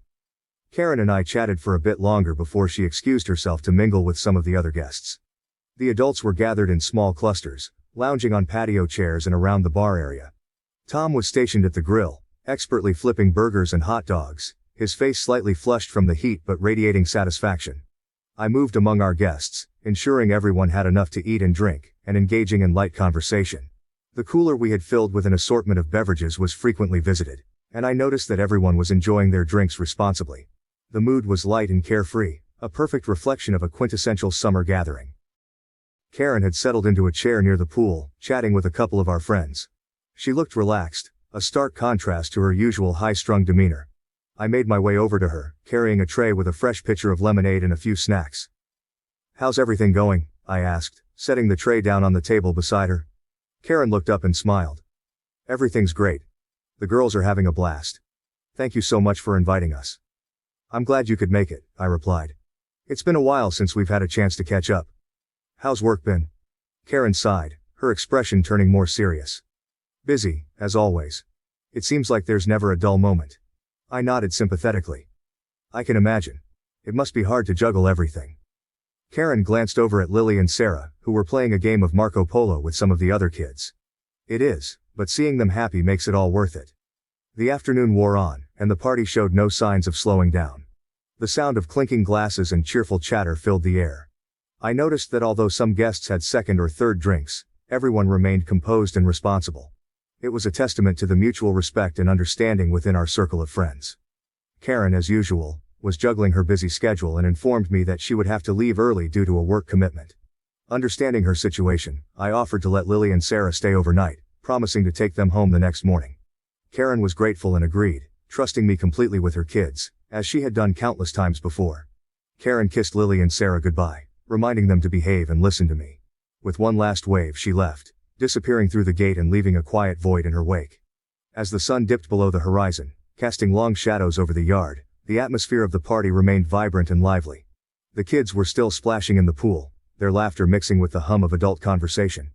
I was just about to join a group of friends near the bar when I noticed Lily approaching me, her expression unusually serious. "Aunt Emily, can I talk to you?" she asked quietly, her voice barely audible over the noise of the party. Sensing something was wrong, I led her to a quieter corner of the yard. "What's up, Lily?" I asked, trying to keep my tone light despite the knot of worry forming in my stomach. Lily glanced around nervously before speaking. "Mom just called. She wants us to come home. She said we shouldn't stay here because you've been drinking." I was taken aback. "Drinking? Lily, I had one drink hours ago while setting up. Everyone here is behaving responsibly. Why would she think otherwise?" Lily shifted uncomfortably. "She said she doesn't want us staying here if there's alcohol. Can you find us a ride home?" I felt a wave of confusion and frustration. Karen had trusted me with her kids countless times before. Why was tonight any different? But I knew better than to argue with a teenager caught in the middle. "Okay, I'll find someone to take you home," I said, trying to hide my irritation. I scanned the crowd and spotted my friend Jenny, who lived in the same neighborhood as Karen. I explained the situation to her, and she graciously agreed to give Lily and Sarah a ride home. I watched as they gathered their things and said goodbye to their friends, my mind racing with questions. After they left, I pulled out my phone and texted Karen. "Lily said you wanted them home because I was drinking. What's going on?" The response came quickly. Lily told us that everyone at the party was smoking weed, getting drunk, and offering her those substances. She felt uncomfortable and called us. My heart sank. This was beyond baffling. I knew every single person at this party, and none of them would behave like that, especially not around kids. I fired off another text, my fingers trembling. "Karen, that's not true. No one is smoking weed or getting drunk. Why would Lily say that?" Karen's reply was swift and cold. "I trust my daughter. She also said you and your friends were talking badly about me after I left. We won't tolerate that kind of environment for our kids."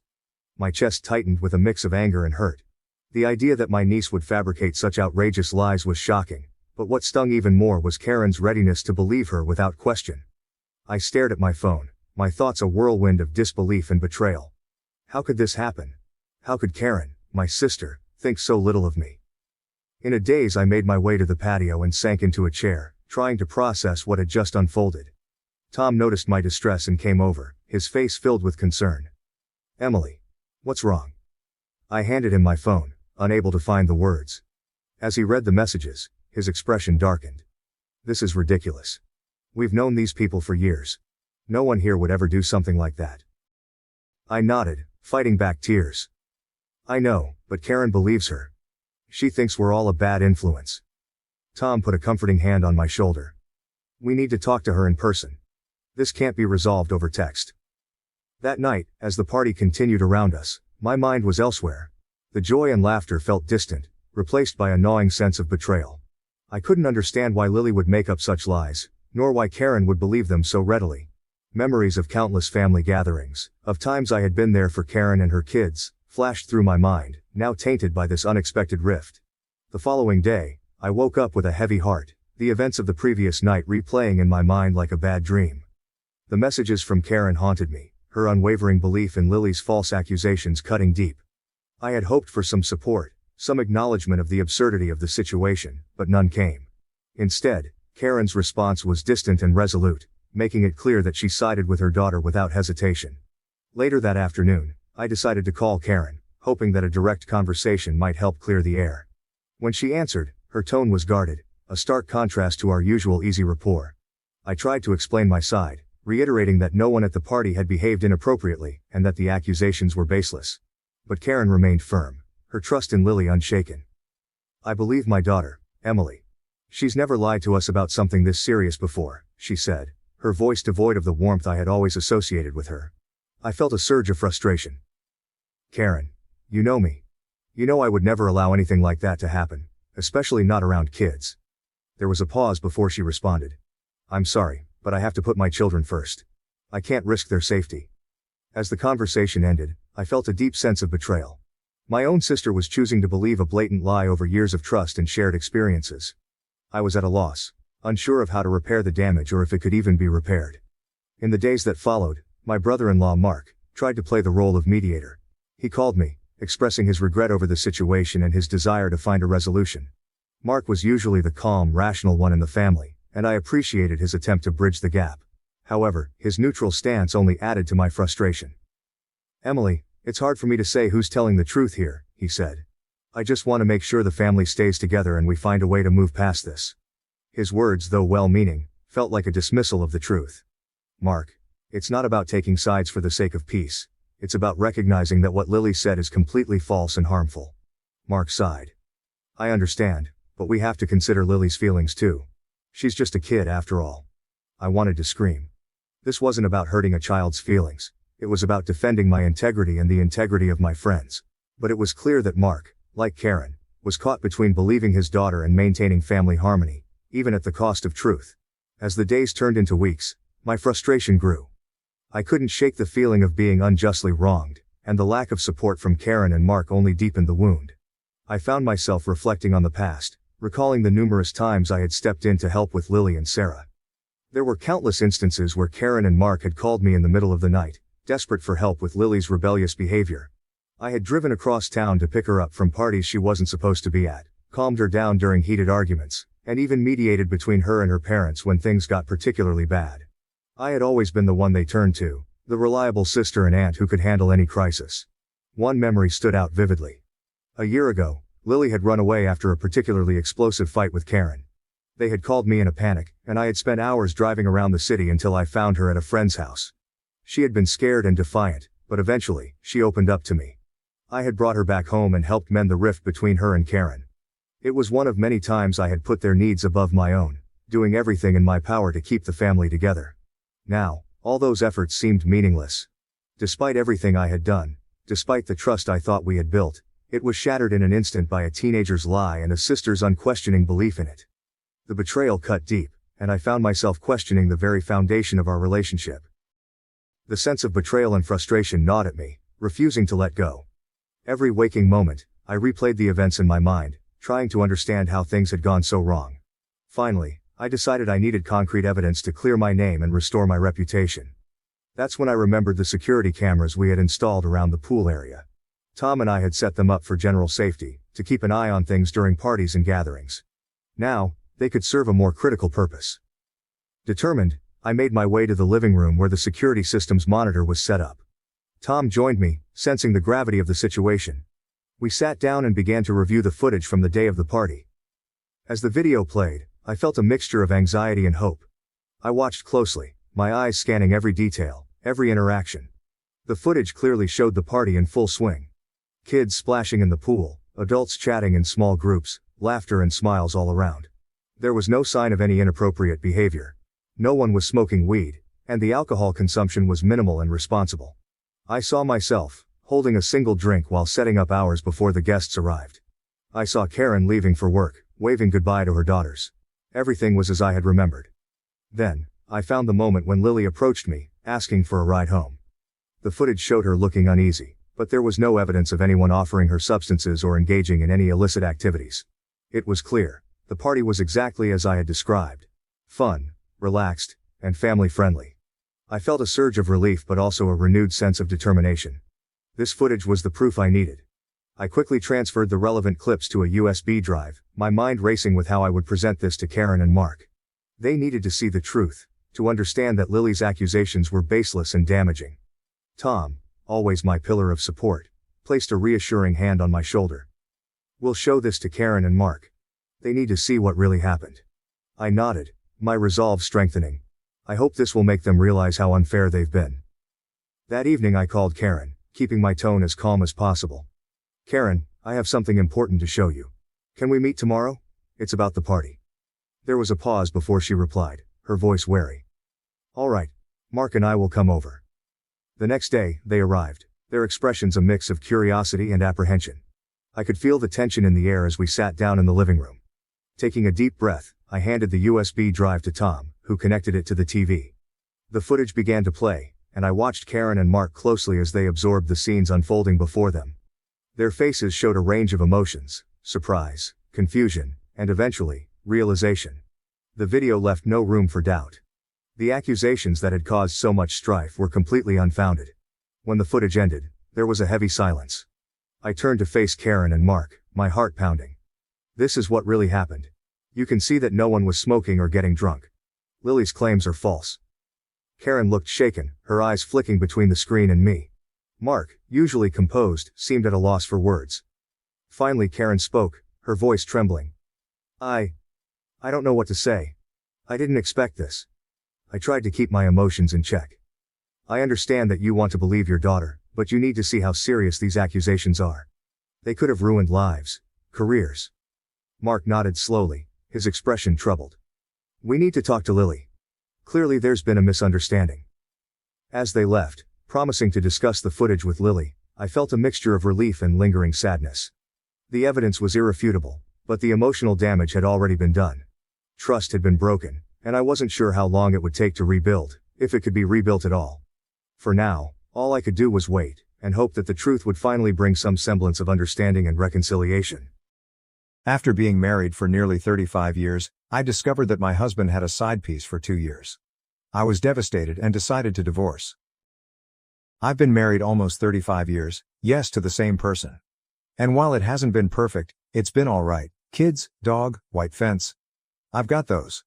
Our personal lives have suffered somewhat. I went from being a virgin on my wedding night to stepping out of my comfort zones to please him sexually. Household of 3, to where Saturday, it will be 6 years since we've been intimate at all. For the longest time, I thought he was having an emotional affair with his male friend, that he had fished with, but had become ill with cancer, because he would drop everything and anything for him, including plans we had, for him. Plus, there were a few texts that, while not sexual, were more than friendship. But for some reason, while I was hurt, I was not threatened. I know he is extremely ill, there is no physical relationship going on, his time is short, and once this was out of his system, he would be back to his normal self and me, his wife. I'm really sorry if my words sound crude, that's not how I want them to sound. But once he passed, my husband would be back to me. So I was gone this past week, dog sitting, house sitting for my sister, and got home last night to check the mail.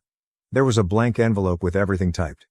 Inside was a short note, picture above. I know who the female is, it's one of his friends. I'm completely devastated. To me, a woman is harder to compete with. What does she have do that I don't? I decided to get healthy and lose weight. I've lost over 130 pounds. I don't hear anything from him. I went to the doctor last week, dressed nicely, and he told me I was embarrassed, that his wife was running around town looking like a whore, with her tits hanging out. I had a slight off-the-shoulder white eyelet with dark jeans. Since finding this out, I've become obsessed with finding evidence. I stalk her Facebook, their call logs. He calls her an average of 68 times a day with calls lasting 5-15 minutes.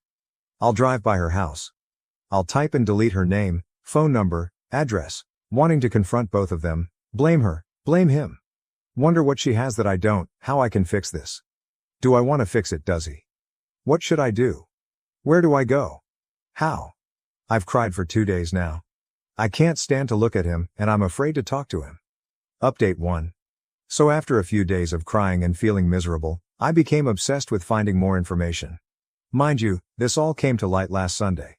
Before that, I was walking around in an ignorant state of not knowing. So I started scanning phone logs, daily phone calls to and from her 6 to 7 plus times a day, 20-40 minutes each. I had a typo in my first post. I went through his office, nightstand, etc. I don't know exactly what I was looking for, but I was looking for something. I would drive by her house when he would leave. In other words, I was going crazy. And by Wednesday, I broke. I was tired of him acting like it's a normal day, that there was nothing going on. I could not take it anymore, and I first wanted to talk to her. So I took off in my car, drove to the dog park, empty. So I drove to her house, started pounding on her security door, and ringing her doorbell. She has a ring, telling her to open her effing door, and if you're woman enough to FK a married man, you should be woman enough to talk to his wife. This went on for maybe 10 minutes or so. She didn't answer. I texted my husband that we needed to talk and that, I know.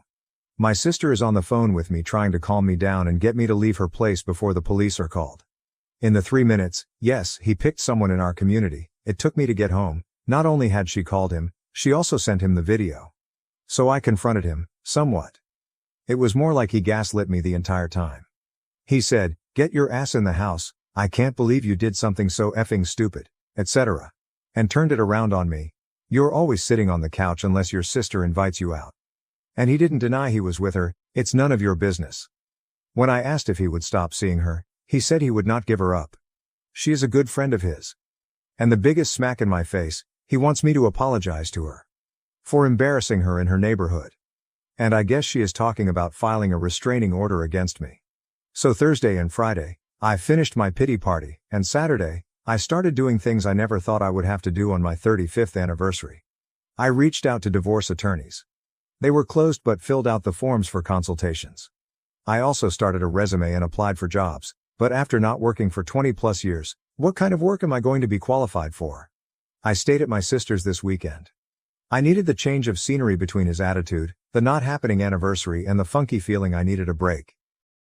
Update 2. So it's been about a month since I found out about his affair. It still sucks.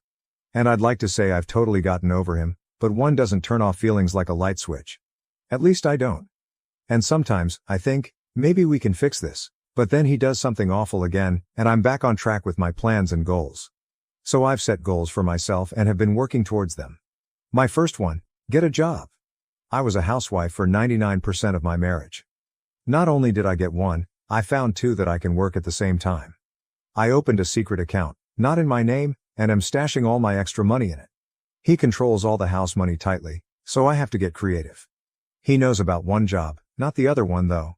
I've gone back to school to get my degree, geared towards what I'm doing. So far, it's going well. I'm remaining positive and pushing forward, even when he gets negative towards me. "You're just going to quit, you will flunk out," etc. I am saving for a small place, hopefully a little ADU or an apartment, that will allow my little dogs. Once the apartment is lined up, then I will file for divorce. I need to make sure I have a safe place to go because he will become nasty once served. So far, things are calm here. I don't ask about her, although they still speak daily, and I'm sure they are hanging out. In our community, it's like he is trying to rub my nose in it. The thing is, I'm not letting him know or see that it's bothering me at all, which in turn is bugging the crap out of him. So he threatened to take my phone away. Okay, fine, I went and bought a cheap burner phone, just in case he does. So now he has switched to being nice. He has bought parts for my car, paid the labor, bought my scrubs and equipment I need for work and school. He asked for a list and bought it. It's times when he's nice, I think there might be hope for us. But as long as she is in the picture, nope. Then he turns back into the ass again with empty threats, knocking down my confidence, and I'm back to counting months until I can move. Update 3. I'm still on my phone and just worked an overnight shift, so I'm tired. We are in the month of June, and quite a bit has transpired, some good, some not. I finally broke down and told my kids. Those were extremely difficult calls to make, and I told them everything. I took responsibility for my part and admitted I could have done things better. My kids, all older, said that while not perfect, I did my best with what I had, and that didn't excuse his cheating. My eldest wanted to come out and confront his dad and the other woman. I told him it wasn't worth it. My second son, the thinker, didn't say much but was deep in thought. My third son said, "It's about time, with the way he talked to you and treated you. I hope you're thinking about leaving." I was honestly on the fence. He would flip-flop between wanting to work on us and his actions saying differently. The past 2 weeks have been the worst. Since he has been using my son's car, my son put a tracking device in it. Yes, I have access to it, and no, he does not know about it. He would tell me he was going to one place and go straight to the other woman's house. If I asked where he was, he would lie to my face. I just kept notes until I couldn't anymore. Father's Day. I had worked the night before, got off work at 8 a.m., texted him what he wanted for dinner that night, stopped at the store, bought everything, came home, got it started, and tried to take a nap. Mind you, he did nothing whatsoever on Mother's Day. He woke me up to borrow $40 to go to a sporting goods store. I said fine and reminded him dinner was in an hour to an hour and a half. 2 hours later, he was not back. I checked the tracking. He went straight to her house and hadn't moved. So I did a drive-by. His car was parked in the garage, she was parked outside, so I came back home. I was more upset for my son. I texted him, "You need to come home, we need to talk. I know you're not at the sports store." Nothing. After 30 minutes, his car still had not moved, so I called her. Of course, she didn't answer. I left a voicemail. "I know my husband is at your house, you win, I'm done. It's obvious he wants to be with you. I'm tired of the lies, his bull, he doesn't want someone who has loved and fought for him for 35 years. I'm done, come get his dog and his stuff, you've won." 10 minutes later, he came in with a Walmart bag and said he went to Walmart and a friend made tacos for him. I dished up servings for my son and me, then threw the rest of the meal in the trash. He gave me an attitude because she feels threatened now that I called her. She has to change her number and might lose clients. I didn't threaten her. I told him if he wasn't happy here, he knew where the door was and was welcome to use it. He was quiet all week but still a jerk, and his only concern was seeing that woman. I had melanoma removed and needed a driver, so he took me. When I got in the car, not one word, not "How are you? How did it go? Are you okay?" Nope, all he said was, "I'm hungry." And it was the 30th anniversary of losing my sister to melanoma, so I was extra sensitive. Little things were just adding up. He was forgetting things I needed or had asked for. I was at the bottom of his list. On our son's birthday, he couldn't even wait for him to blow out the candles before he went to her house. This last Sunday, he was going through the kitchen cabinets, pulling out some soup and said he was going to take it to a couple who had been stranded down the road for a couple of weeks in a broken-down RV. So I gathered a few more items, and he left the bag of stuff on the counter. I checked and yep, he went right to her house. This was it, my last bit of energy for this marriage. I texted him again. "I don't understand why you need to lie. There is no dog park, hiking trail, fishing spot, sporting goods store, broken-down RV, nor Walmart on Bunker Hill. Why not be honest and tell me you're going to her house? It's obvious, regardless of what you're saying, you don't want to work on our marriage. You have and are choosing her over your family." And I sent it. I tried to call him. He didn't answer, so I texted. "Didn't think you would answer." Not even 5 minutes later, he came screeching into the driveway, slamming into the house screaming, "What the F is wrong with you, you fing mother fing b?" I'm sure if I was in the same room as him, he would have hit me. I told him I'm tired of him lying to me. Just tell me he's going to the whore's house. He's been going there the entire time and yet still lies about it. Doesn't he think if I'm questioning where he is I know? He called me a few choice names and ignored me the rest of the night. I'm sure my neighbors loved it. I went yesterday, Monday, to file for divorce and got bad news. Because he is a 1099 employee and hasn't technically worked in almost 2 years, although my bills are paid, I'm not in his bank accounts. I never have been. I've always had to ask for money from him. Because he stopped me from doing his taxes 3 years ago, saying they were too complicated for me, If I were to file for divorce right now and ask for alimony, he could immediately file to lower it, and the judge could agree with him. My lawyer suggested waiting 3 months to file, as he is now working again, started this week and submitted paper bids. I'm to collect as much evidence as I can in the meantime. The lawyer was impressed with what I had so far. So, I'm planning and playing it cool till September. Relevant comments. Comment 1, I know this hurts now, but you will be better off without someone draining your life. I don't know much about this, but I think you should get a second opinion from another lawyer. 1099 forms still count as proof of income. They might be able to subpoena those and his full tax records, even if he hasn't filed them. Reply, he owns his own business and gets a 1099 from the company he subcontracts through. I haven't seen a tax return in 3 years since we file separately. I try to look when he's not home, but his office is a mess. I'll keep searching because there must be something. OOP on why she needs alimony. My children are all grown, and I just started working again 2 months ago after spending most of our marriage as a housewife, taking care of him and our kids. My youngest son is 20 but has special needs and mentally is about 12. Earlier, when I found out about the affair, I would have done anything to get him back. Now. No, I don't want him back. I deserve better. OOP on securing legal documents. All those documents have been moved to a safe place since April. OOP explains why she is waiting until September for alimony. I've lasted this long and honestly, if I left now, I couldn't afford a decent place with my son, even with my job. After everything I've done, including caring for his mom, helping with his business and running the home, I deserve it. I just want what's fair to get a safe place for my son. According to the lawyer, it could mean the difference between $500 a month and $4,500 a month. These are rough figures, but it's a substantial difference. Am I the A for getting upset with my wife for secretly having an abortion after I clearly stated I didn't want children? I have been happily married to my wife, Clara, for around 3 years now. I love this woman to pieces. I don't want to get sentimental, but she truly is my other half and I cannot see myself with another woman, even now. Before we got married, I made my stance on children clear. I didn't want any. She agreed at the moment and I thought that was that. About 1.5 years into our marriage, she brings up the question of children again. She asks me if I want kids, I say no, I don't. She hums and we go back to doing what we did before. It wasn't a conversation so much as it was an odd question this time around, but I didn't think anything of it. We had a very robust sex life but always took the necessary precautions. She has the implant and I use a condom around 90% of the time, so I wasn't worried. Her bookshelf recently broke, so I ordered a new one. I had wanted to build it as a surprise and put her books up on it for when she came home. While going through them, I noticed an old journal of hers. I immediately smiled and flipped through it. When we were in college, she'd carry it around. It was a future planning notebook or sorts. If she wanted something in life, she'd draw out exactly what she envisioned, add clip-ins, the whole 9 yards. Manifestation, if you will. She had shown me it in college after declaring that she wanted to pursue her doctorate, and I remember being stunned at the attention to detail. I mean, we were only sophomores and she knew exactly what she wanted to do, what she wanted to study and where she would take herself. It made me feel out of depth. I liked it. Anyway, I flipped through the journal, reminiscing about the past.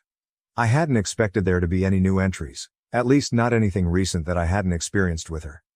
But as I opened it up, I saw something I never thought I'd see. It was a section dedicated to pregnancy and baby prep. She had researched prenatal vitamins, OB-GYNs in our area, had images of cradles, etc. It was only 2 pages, but I remember feeling so sick. In my head, there was only one reason she'd put that in a journal like this. She wanted kids. Naturally, I was torn up. I kept telling myself I'd been upfront about what I wanted and if she hadn't, that was her fault. But the thought that she'd secretly been suffering because of me, that she was holding herself back from the life she wanted to please me, I couldn't stand it. I confronted her about it as soon as we came home and I found out the situation was a lot worse than I thought.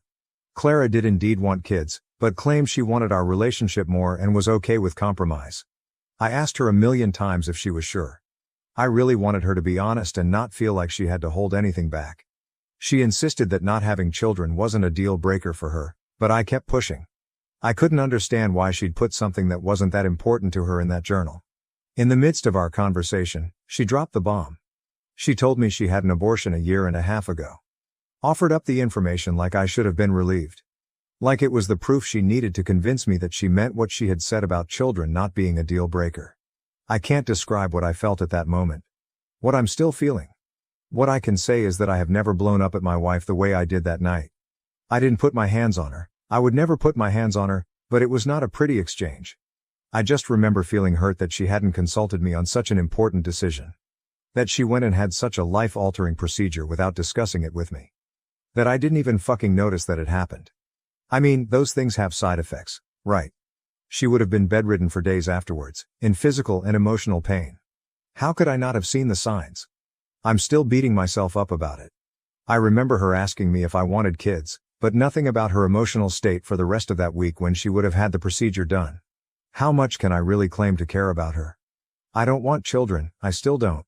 But I'd rather chew my left arm off than make her have an abortion, even more so now after she's told me she isn't really against having kids the way I am. I'd happily raise a kid if it meant she didn't need to go through something so drastic. I've been staying with my sister for the last week and a half. I needed space to think, so I left. I want to see her, to ask if she's okay, but I don't know what to do or say. I'm still unbelievably angry at her and at myself. I don't want to yell at her again. I think the first time around scared her pretty badly and I don't want to repeat that. My sister thinks I'm being petty, punishing my wife for something I would have agreed with regardless. But I wouldn't have fucking agreed. I don't know. Relevant comments. OP on not considering of prioritizing his wife's preferences when she is prioritizing his decisions. Comment 1. OP. To clarify, I never once said this. If that's how my post came across, let me clear it up. If she came to me as asked to start trying for a kid, in other words, to go off birth control and stop using condoms, my answer would be no. I've always been firm in that. She's never pushed the issue, but no amount of begging would entice me to plan to have a child. Having an unplanned child, on the other hand, wasn't something we discussed. Obviously, hindsight is 20/20, but that doesn't help much here. Update. I woke up to lots amount of comments and outright hate, so I thought I'd clear a few things up. A lot of you were concerned about me snoping in Clara's journal. I met this woman when I was 6 years old. We had experienced over half of what she had written down in that notebook together. She's been letting me read her entries routinely since college, though I would read them more often back then. Like I said, I found her decisiveness incredibly attractive. But college was 6-7 years ago and times have changed. I'm not sure if she has other journals, but her use of this specific one died down as we got older, and so did my readership. I felt no qualms about picking it up and reading it that day because I quite frankly never have. This was not the first time I read that journal without her present, as I've been given express permission to do so. It was meant to be a quick trip down memory lane. I had no idea she had added more things, let alone pregnancy planning. She keeps all her old journals, sketchbooks, etc., in the same area, and this book was in that pile. You should have gotten a vasectomy. I'm not discussing my reasons for not wanting kids here, but I did discuss them thoroughly with Clara before we got married. Our reasons for not wanting children were very similar based on that initial conversation, but I guess hers wavered as time went on. How that turned me into an evil dictator that refused to hear her opinions out, I'll never understand. But I guess that's Reddit for you?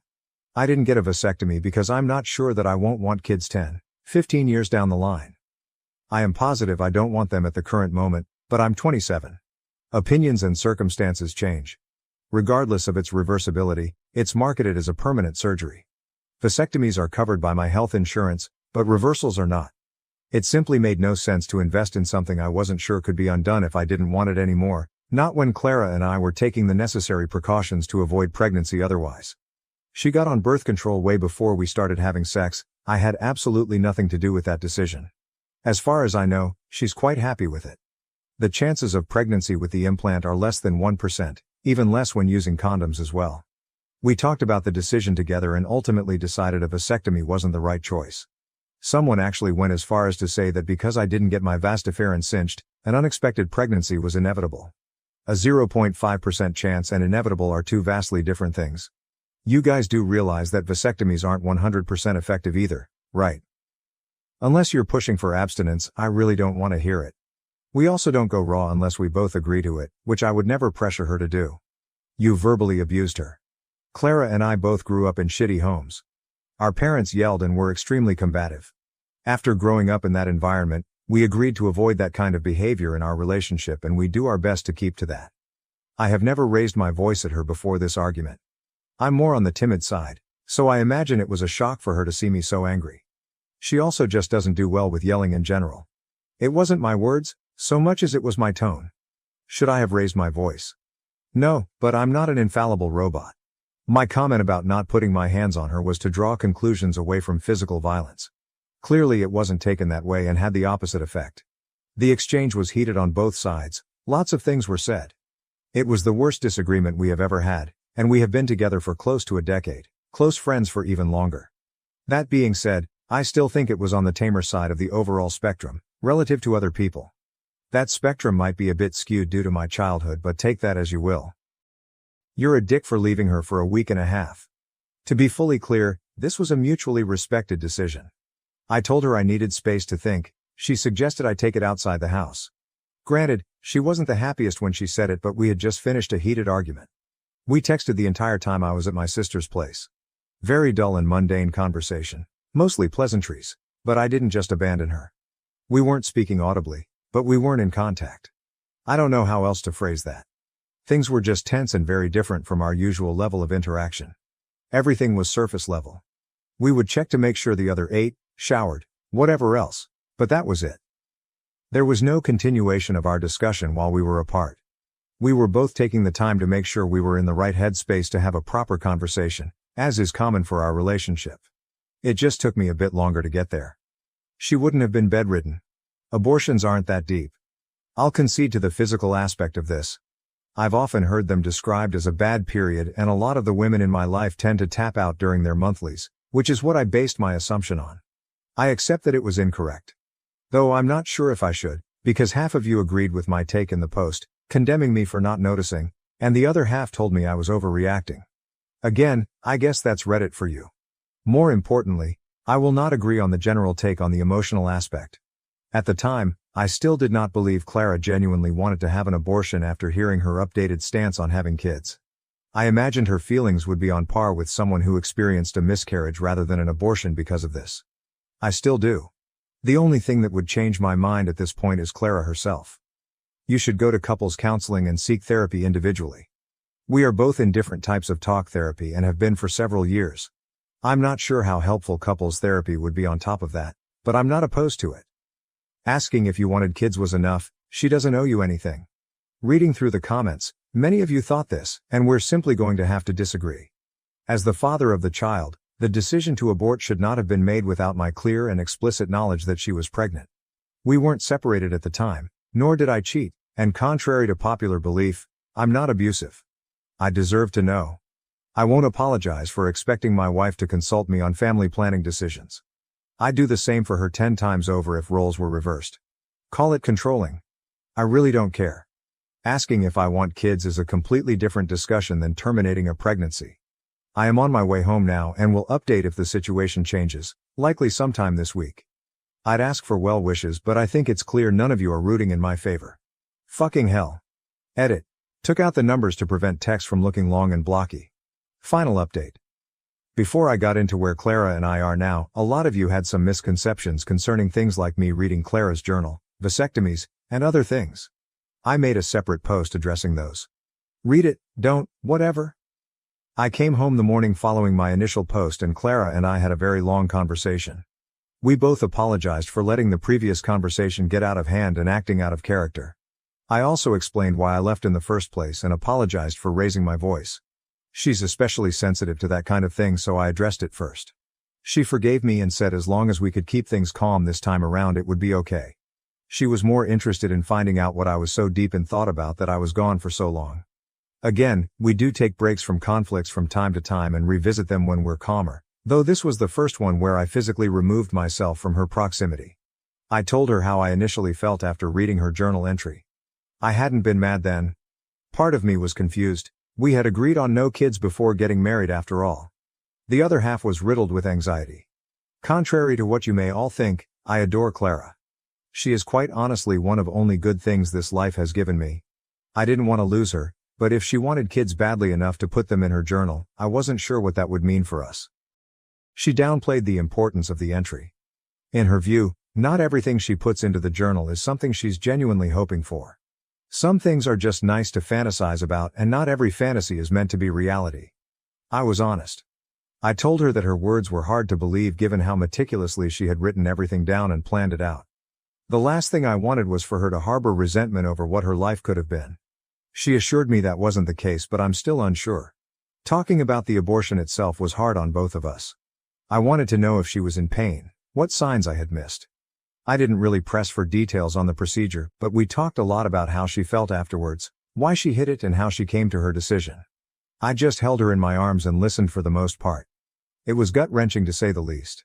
It turns out that the second time she had asked if I wanted kids occurred a month or two after she had already had the procedure done. She had asked because she was contemplating whether or not to tell me about it.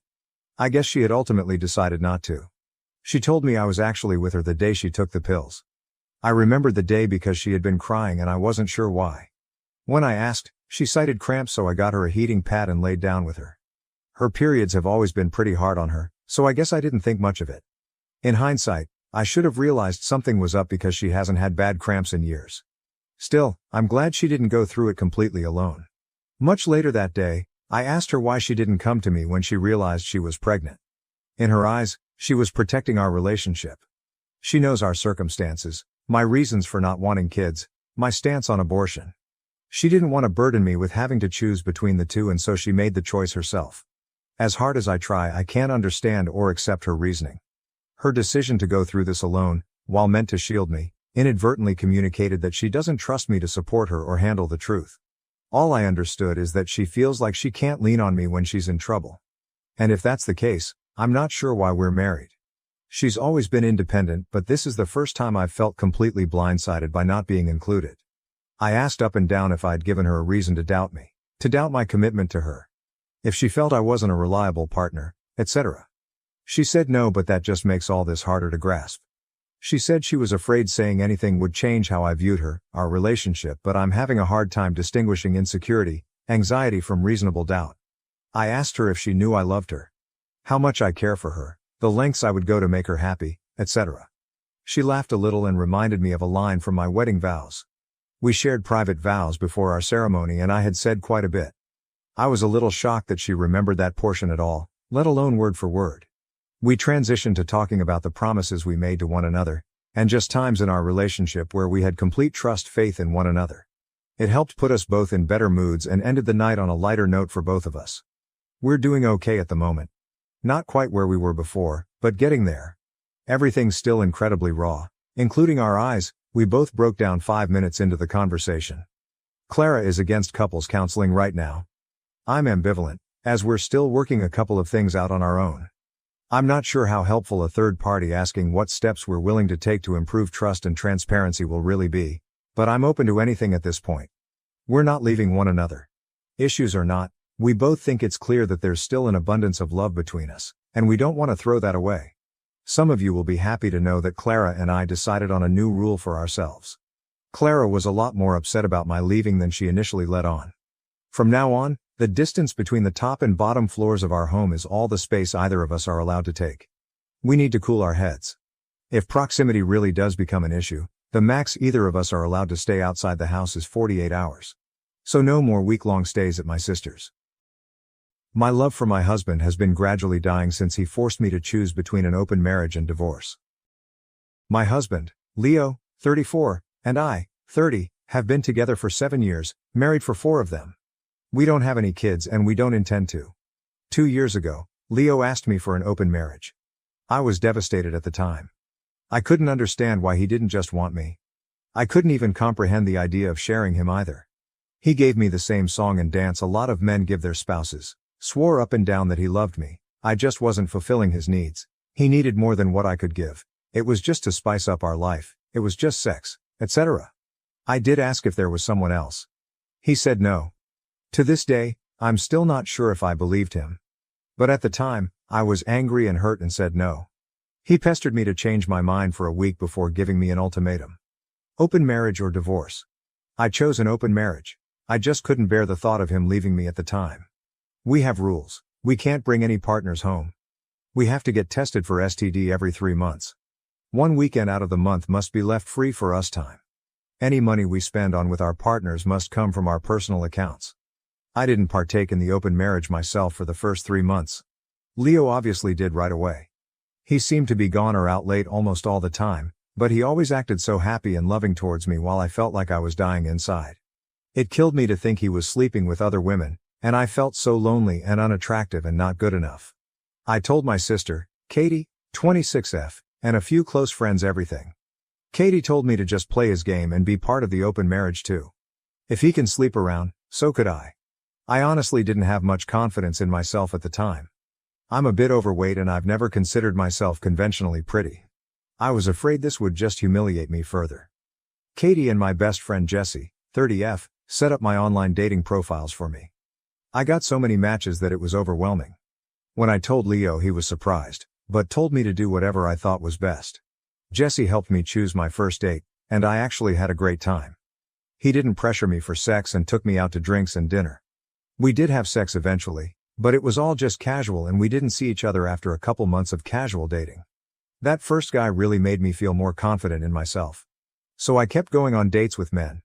A lot of them wanted to treat me, so I didn't have to spend much of my own money. Not only that, but some of the men have given me the best sex I've ever had in my life. Almost like the kind of sex you read in romance novels. It's been amazing. I am currently seeing 2 different men, alongside Leo.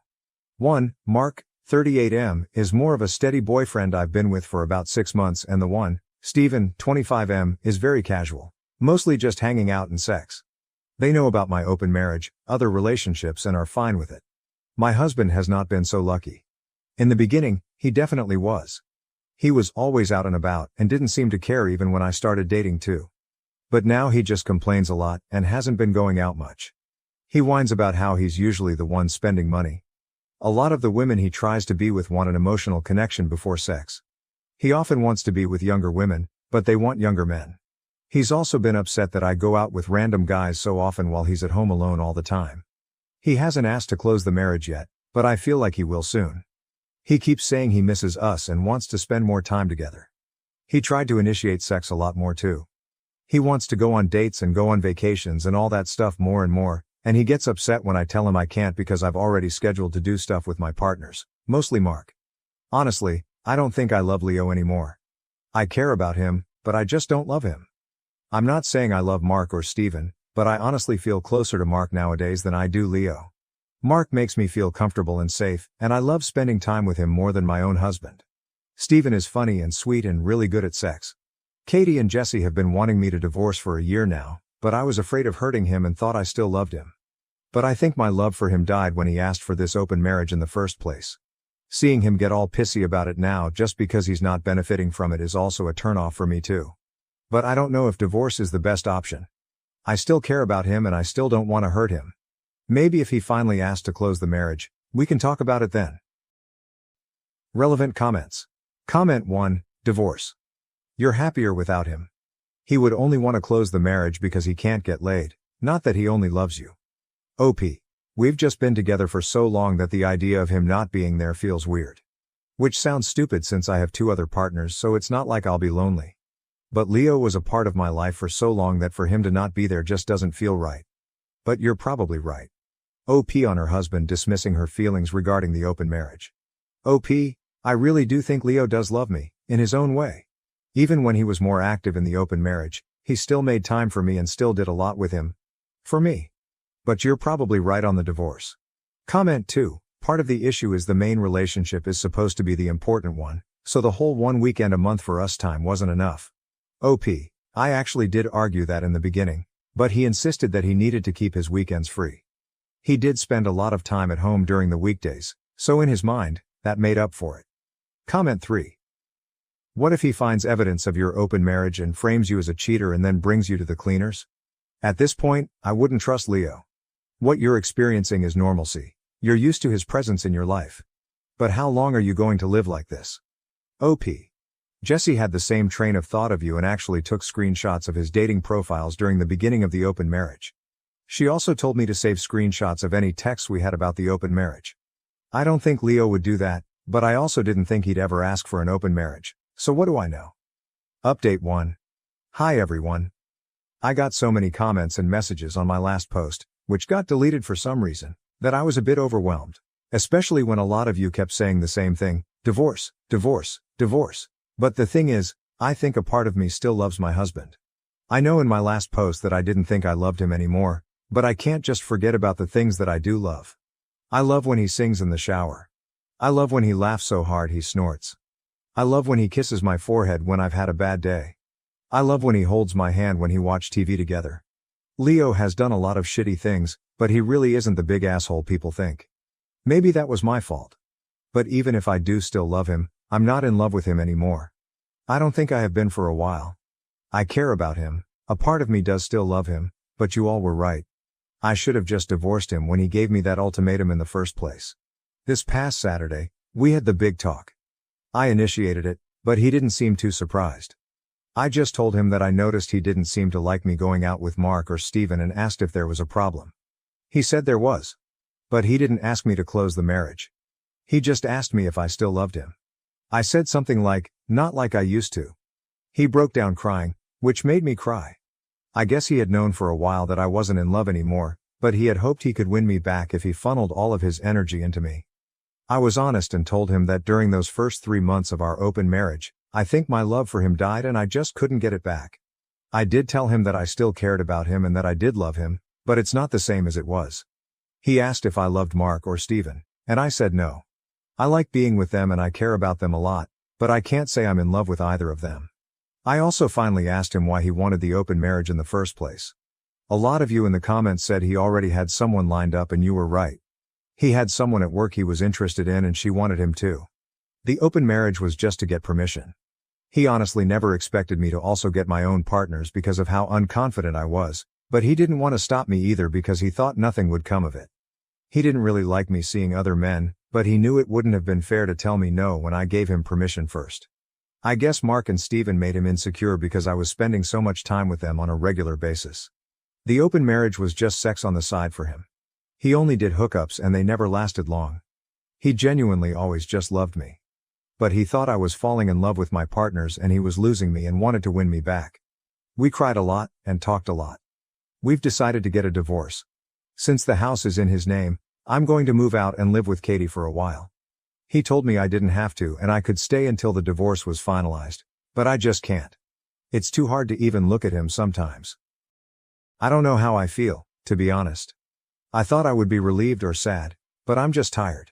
I wish I could have been like you all wanted me to be, clapping back or being sarcastic and snarky or rubbing it in his face, but I don't feel like I've won anything. I just feel lost. Relevant comments. Comment 1. I'm wondering if maybe the other woman ended it so now he was back to what he was comfortable with, his wife. He went and had his fun and when that died out, he was not left with a wife waiting for him at home. OP, he and his coworker were only sleeping together for maybe a month. She fulfilled his kinks that I never liked indulging in.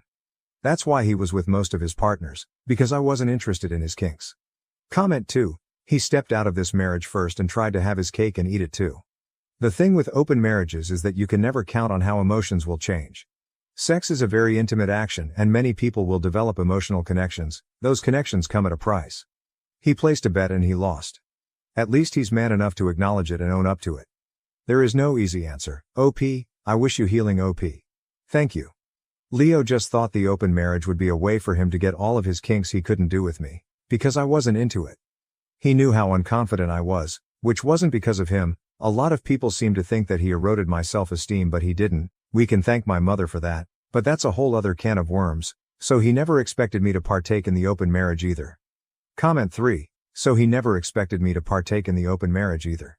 So basically while he asked for a mutually open marriage he expected it to be only his side open and then got hurt that reality didn't meet his expectations. OP, Leo admitted that he did only expect his side to be open. He was never going to stop me from opening my side, but like I said, he didn't think I would. TBH, I don't think I would have either if it wasn't for Jesse and Katie pushing me and making profiles for me.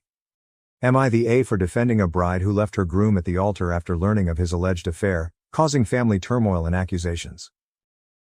Okay, so boom, me and my husband attended a wedding. It was his cousin/niece's wedding. I'm not sure how to describe the relationship but they were close growing up. The wedding was a bit unique. There was a brunch before the actual ceremony with the bride and groom. Then for an hour the wedding party left to get ready while all the guests were still at brunch, then the actual ceremony and the real reception was supposed to happen after. I thought everything was normal. At the brunch the couple looked happy and excited and a little nervous maybe. My husband had told me there had been a little drama leading up to the wedding because the groom's family insisted that the groom's ex should attend the wedding because they have a good relationship. The ex is an EMT and she apparently saved mother-in-law's life once. The bride didn't want the ex to attend but she caved in. At the actual ceremony, as you might have guessed from the title, the bride never showed. After a few minutes of awkward silence with the music playing as we waited for the bride's father came and told everyone she left. Groom was crying. The mother-in-law was screaming it was such a huge mess. At the reception they basically just told people to take boxes of food so it didn't go to waste. Since a lot of family was in town for the wedding, the bride's side of the family was hosting a reunion. At the reunion the bride said the reason she left the groom at the altar was because at the brunch the ex told her that she slept with the groom and apparently showed the bride a sex tape she made with the groom. Bride was distraught and left because she didn't want to marry a cheater. The groom's side of the family were slandering the bride on every social media platform possible. So the bride's side decided to fire back and they were publicly accusing the groom of cheating on her and it was just a big shit storm. Groom comes to the bride's house to try and clear things up. So the groom didn't actually cheat on the bride. The sex tape was from years and years ago. The groom's appearance just hadn't changed that much, so the bride believed the ex when she said it was recent. The ex was just trying to break them up. The ex confessed to it too. To my surprise, instead of everyone being angry at the ex, everyone turned on the bride. Her family was pissed at her for wasting money, being gullible, not letting the groom defend himself first. Everyone was yelling at her. I thought it was crazy, so I spoke up in her defense. I would have believed it too if there was video evidence plus the fact that she was practically forced into the ex attending their wedding. Now the whole family is against me and the bride and it's so awkward and everyone is acting cold. My husband is upset because she now feels like if someone accused him of cheating on me I'd just take their word for it, but I feel that's completely unfair. Mini update. Okay, so my hubby came back to the hotel room and I showed him a post because he knows I like using Reddit. I mentioned a specific comment to him where one Redditor asked me how we are sure the tape was old and that the groom and ex aren't just covering their affair up by lying and saying it's old. I told my husband and at first he laughed but he started to think about the whole situation, I guess. While hubby was still at the bride's house trying to help with the situation after I left, the environment was getting too much for me so I went back to the hotel. The groom had been groveling to the bride. Even though he was exonerated by ex admitting it was fake, he was still being very apologetic, which threw my husband off a bit. Like, even though he maintained he didn't cheat. Instead of the husband being angry about being left at the altar and publicly humiliated, he seemed to just want wife to forgive him. I thought this would be normal because the groom probably feels horrible about allowing the ex to ruin the day and hurt the wife like that, but my husband said it was unusual behavior for the groom. Apparently the groom is the high horse type and he would never apologize for a mistake that wasn't his. Husband knows the groom better than me, so my husband thinks it's plausible that the groom did cheat by the way he's acting, but he's not gonna bring it up because of how high tensions are and it might just make things worse. I also explained how and why I felt like my husband was being unfair to me by saying he thinks I'd believe anyone who accused him of cheating on me. He apologized and told me he was just stressed out earlier and he feels like we wasted money on this trip and went to see our kid for days over this wedding that got blown up over a lie. Bride texted me thanking me for defending her. Most of the slandering social media posts were taken down. The ex posted on social media playing victim. Well, not really, but she's posting like heartbreak stuff and those fucking depressed Bart Simpson memes. At her big age. The groom's mother pulled up the bride's house after I left and was threatening to burn the place down, because she was mad the bride humiliated her son over a lie because it was such a huge wedding, he had many co-workers and stuff there. I feel like I'm missing something, but I'm tired and it's been a long ass day. Edit in question.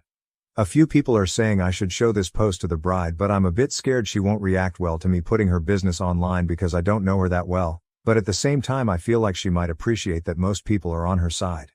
But also I don't really want her to see my conspiracy theory about how the husband actually cheated on her because there's no actual proof.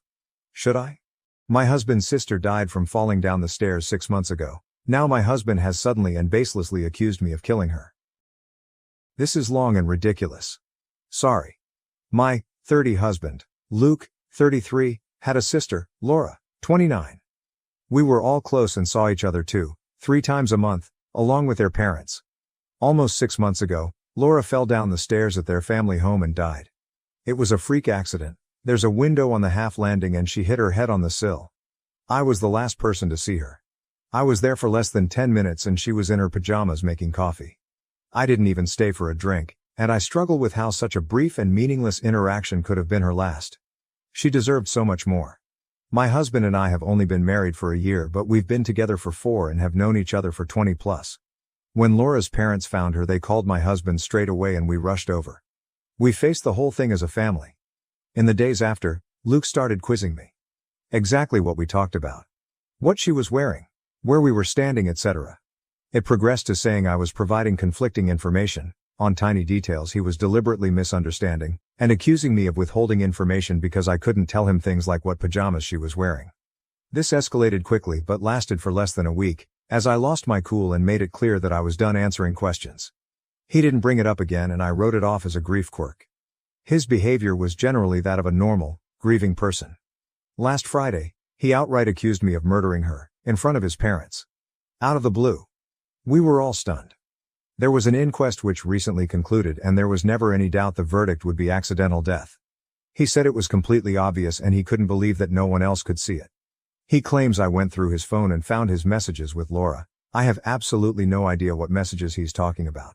I have never looked at his phone, and that I went over to confront her and things got out of hand, and I pushed her downstairs. By the end he was shouting about going to the police and getting the inquest overturned, and how I wasn't going to get away with it. Let me be clear, Laura and I had a great relationship. We all did. I have no idea where this has come from, other than these messages I haven't seen, and even then, I don't think there's anything I could ever see on someone's phone that would drive me to murder. It's just ridiculous. He's been with his parents since this happened and will not talk to me at all. I've had some contact with his mom, but she's not being very communicative. The last I heard, she didn't know what messages he was referring to either. I am still completely stunned and I have no idea how to proceed. I made a commitment to be there for him always, and I understand that grief can manifest in strange ways, but part of me feels like my love for him died the second he called me a murderer and I don't know how we could possibly work through this. I also really don't want to be thought of in this way and I have no idea if he has said anything to people we know. I obviously haven't. A brain tumor or psychotic break has crossed my mind and I suggested it to his mother, and she just said she'll talk to him. Other than the questions before, he hasn't been acting odd. Obviously he's been grieving, but he seems sane and sensible other than this. I feel like I'm going mad. Does anyone have any advice at all? TL Doctor, my husband's sister died in a horrible accident and my husband, for absolutely no reason other than some mystery messages, thinks I murdered her? Edit. It has come to my attention that I accidentally used Laura's real name once in this post. Can I kindly ask anyone who commented who is real name? Delete their comment as I really don't want this to bleed into my real life. For obvious reasons. Relevant comments. Moral_tack. Fuck no. You don't salvage this. You get a lawyer and get the fuck out. Best case scenario, he has just admitted to sending messages with his sister that he thinks would make you angry enough to kill her over them. I have some ideas about what those might be and they're all bad. How did the parents react when he did this? OP, when he first laid out the accusation, at his parents' house, both his mother and I just kept asking him about the messages and all he would say was that I know exactly what messages he was talking about. She was as stunned as me, and his father just said he didn't understand what he was talking about. He's a man of few words but there was plenty of head shaking. The whole thing was surreal, no one knew how to react. I honestly don't know what kind of lawyer I would even speak to about this. From what I'm aware, the coroner's decision can't be appealed and the police can't launch an investigation into an accidental death. I don't think I'm quite ready for divorce. We haven't spoken since his accusation, and I walked out about 5 minutes after he threw it out, and I have no idea what his frame of mind is. Wonderful Prior 381. You need to get a lawyer to protect yourself in case he does go to the police. I would write down everything that you can remember that happened that day and keep it just in case. He may be having a psychotic break.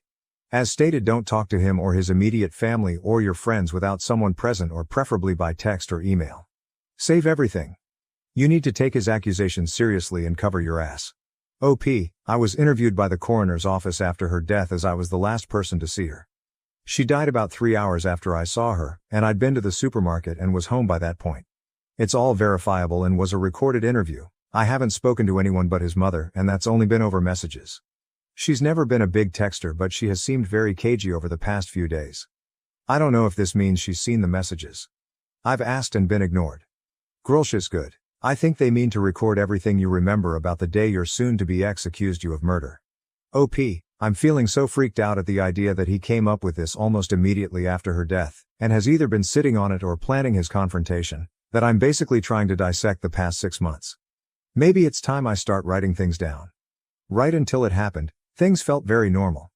Obviously her death has been felt deeply by all of us and things aren't anything like they were, but there have been no signs of anything like this, even on the day. OP on getting the messages. I'm absolutely desperate to see these messages, because I'm right there with you on the sheer wackiness of what they have to contain. It hadn't occurred to me that they might not exist. I've never known him to lie, but I do think a mental health issue is a real possibility. His relationship with his sister didn't seem odd, and I've never been interested in his phone, but he's never been defensive about it either, so I think you might be right. If I had such incriminating messages, I'd probably worry about them before now. When told to find an old iPad to use to access them, I have his iCloud password. It has a backup from yesterday. I have no idea how to turn this into something I can actually use. It doesn't have a messages folder or any signs of how to use it for anything other than restoring a whole phone, which I don't want to do. Does anyone know how to actually get the messages from this? Sorry to throw a tech support request in. I can't believe I didn't think of this. Huge thanks to the person who suggested it. Update 1. I'm in a bizarre and complex situation with my husband. I have broken the law, and I feel I have no choice but to do so again for my safety. I don't know what type of solicitor I need or what the next steps should look like. We're in England, and I'll try not to editorialize too much. My husband's sister died suddenly at the start of the year. Her death was an accident and there was no suggestion to the contrary. The inquest was recently concluded and a verdict of accidental death returned. I was the last person to see her, but her time of death, which was almost immediate due to her injury, was confirmed to be hours after I had left the house. All of this was verified at the time. In the immediate aftermath, my husband behaved strangely and kept trying to trip up my story of the last time we saw each other, which was a brief interaction. Last week, months after this was first and last mentioned, he outright accused me of murder, in front of his parents. He says I saw his messages with his sister and confronted her, and that he's going to have the coroner's decision overturned and have the police investigate. I haven't seen or heard from him since. Today is day 9. I posted for advice on Reddit. I'm pretty desperate at this point, and it has spooked me, quite reasonably I think, but also led to me committing a crime and planning another. My husband's iCloud credentials were saved on an old iPad in his office, and I downloaded his backup last night. I have read all of his messages with his sister, and there is absolutely nothing like he describes. I understand this is illegal and I'm concerned about the possible ramifications. I am also waiting for a callback from a locksmith to change the locks on the home we own together, which I believe is also against the law. So this leads to my actual questions. I feel justified in what I've done for my safety, but is there a degree of pragmatism under the law for these issues because of the situation? Or am I shooting myself in the foot? I am resigned to the fact my relationship is over, but his parents don't seem to be taking this seriously and they're icing me out. I believe this is a serious mental health issue which may put people, namely me, at risk. Can I do anything about this when all I have is the fact I'm being accused of murder? I feel he needs to be detained and this should be investigated as a full-blown psychotic break. Sorry, this is all a bit mental. In addition, what type of solicitor do I need? My understanding is that a coroner decision can't be appealed. Is that correct? Are his accusations going to go anywhere? Can I protect myself from this or stop him escalating to telling others? We live in our hometown and everyone knows everyone. This could follow me forever and it's either a lie or a delusion. Any advice would be greatly appreciated. Relevant comments when told OP can't lock out her husband or force him to get a psych eval. OP. Thank you so much for your response. Locking each other out doesn't sound like a pattern I want to get into, but I think I'll go ahead and change them once on the basis that it isn't you did this so you have to leave the house, and also you'll be prosecuted. Levels of seriousness. In terms of him being deemed to lack capacity, is there any way I can trigger the process that you know of? Is something like this sufficient for the Mental Health Act to kick in? I've been Googling and you can be detained if professionals think your mental health puts you or others at risk, and you need to be in hospital. Seems very vague. Obviously I'm biased, but accusing someone of murder and screaming about how they aren't going to get away with it feels like risky behavior. Does he need to have made explicit threats or is there a clearer bar to meet? Sorry for asking so many questions. No Firefighter, 9257. You are jumping ahead of yourself and playing out situations that have not occurred. If your husband reports you to the police for accessing his data and you are subsequently arrested or taken in for questioning, then obtain the services of a criminal solicitor for advice. With respect of changing locks, ending your marriage, seek a solicitor that deals with family law divorce. If you feel that you're at risk from your husband, talk to a domestic abuse helpline. If you feel you're at an immediate risk of harm, then call the police. If you think your husband is mentally ill and presents a risk to himself or others, call the police OP. I don't think that's a fair assessment. Being accused of arguably the most serious crime to exist has most definitely occurred. My understanding of the law is that something is illegal whether you're reported to the police or not. Those messages are evidence, as far as I'm concerned, that his accusations are false. They were apparently the trigger to me literally murdering someone I was extremely close to. I have illegally accessed them, and I don't think it's unreasonable to inquire as to the potential impact of that. I am fully aware that I need a solicitor, but as you're probably aware, today is Sunday. I don't know if I need to seek someone out based on a divorce, which honestly, if this is a mental health issue, is not going to be something I go for, or a criminal solicitor, or someone who deals with the Mental Health Act, as my absolute priority preference is getting him assessed. My only exposure to the legal system in my entire life was through the inquest, and that is obviously completely different to any of this. I'm not educated in this area. Commenter.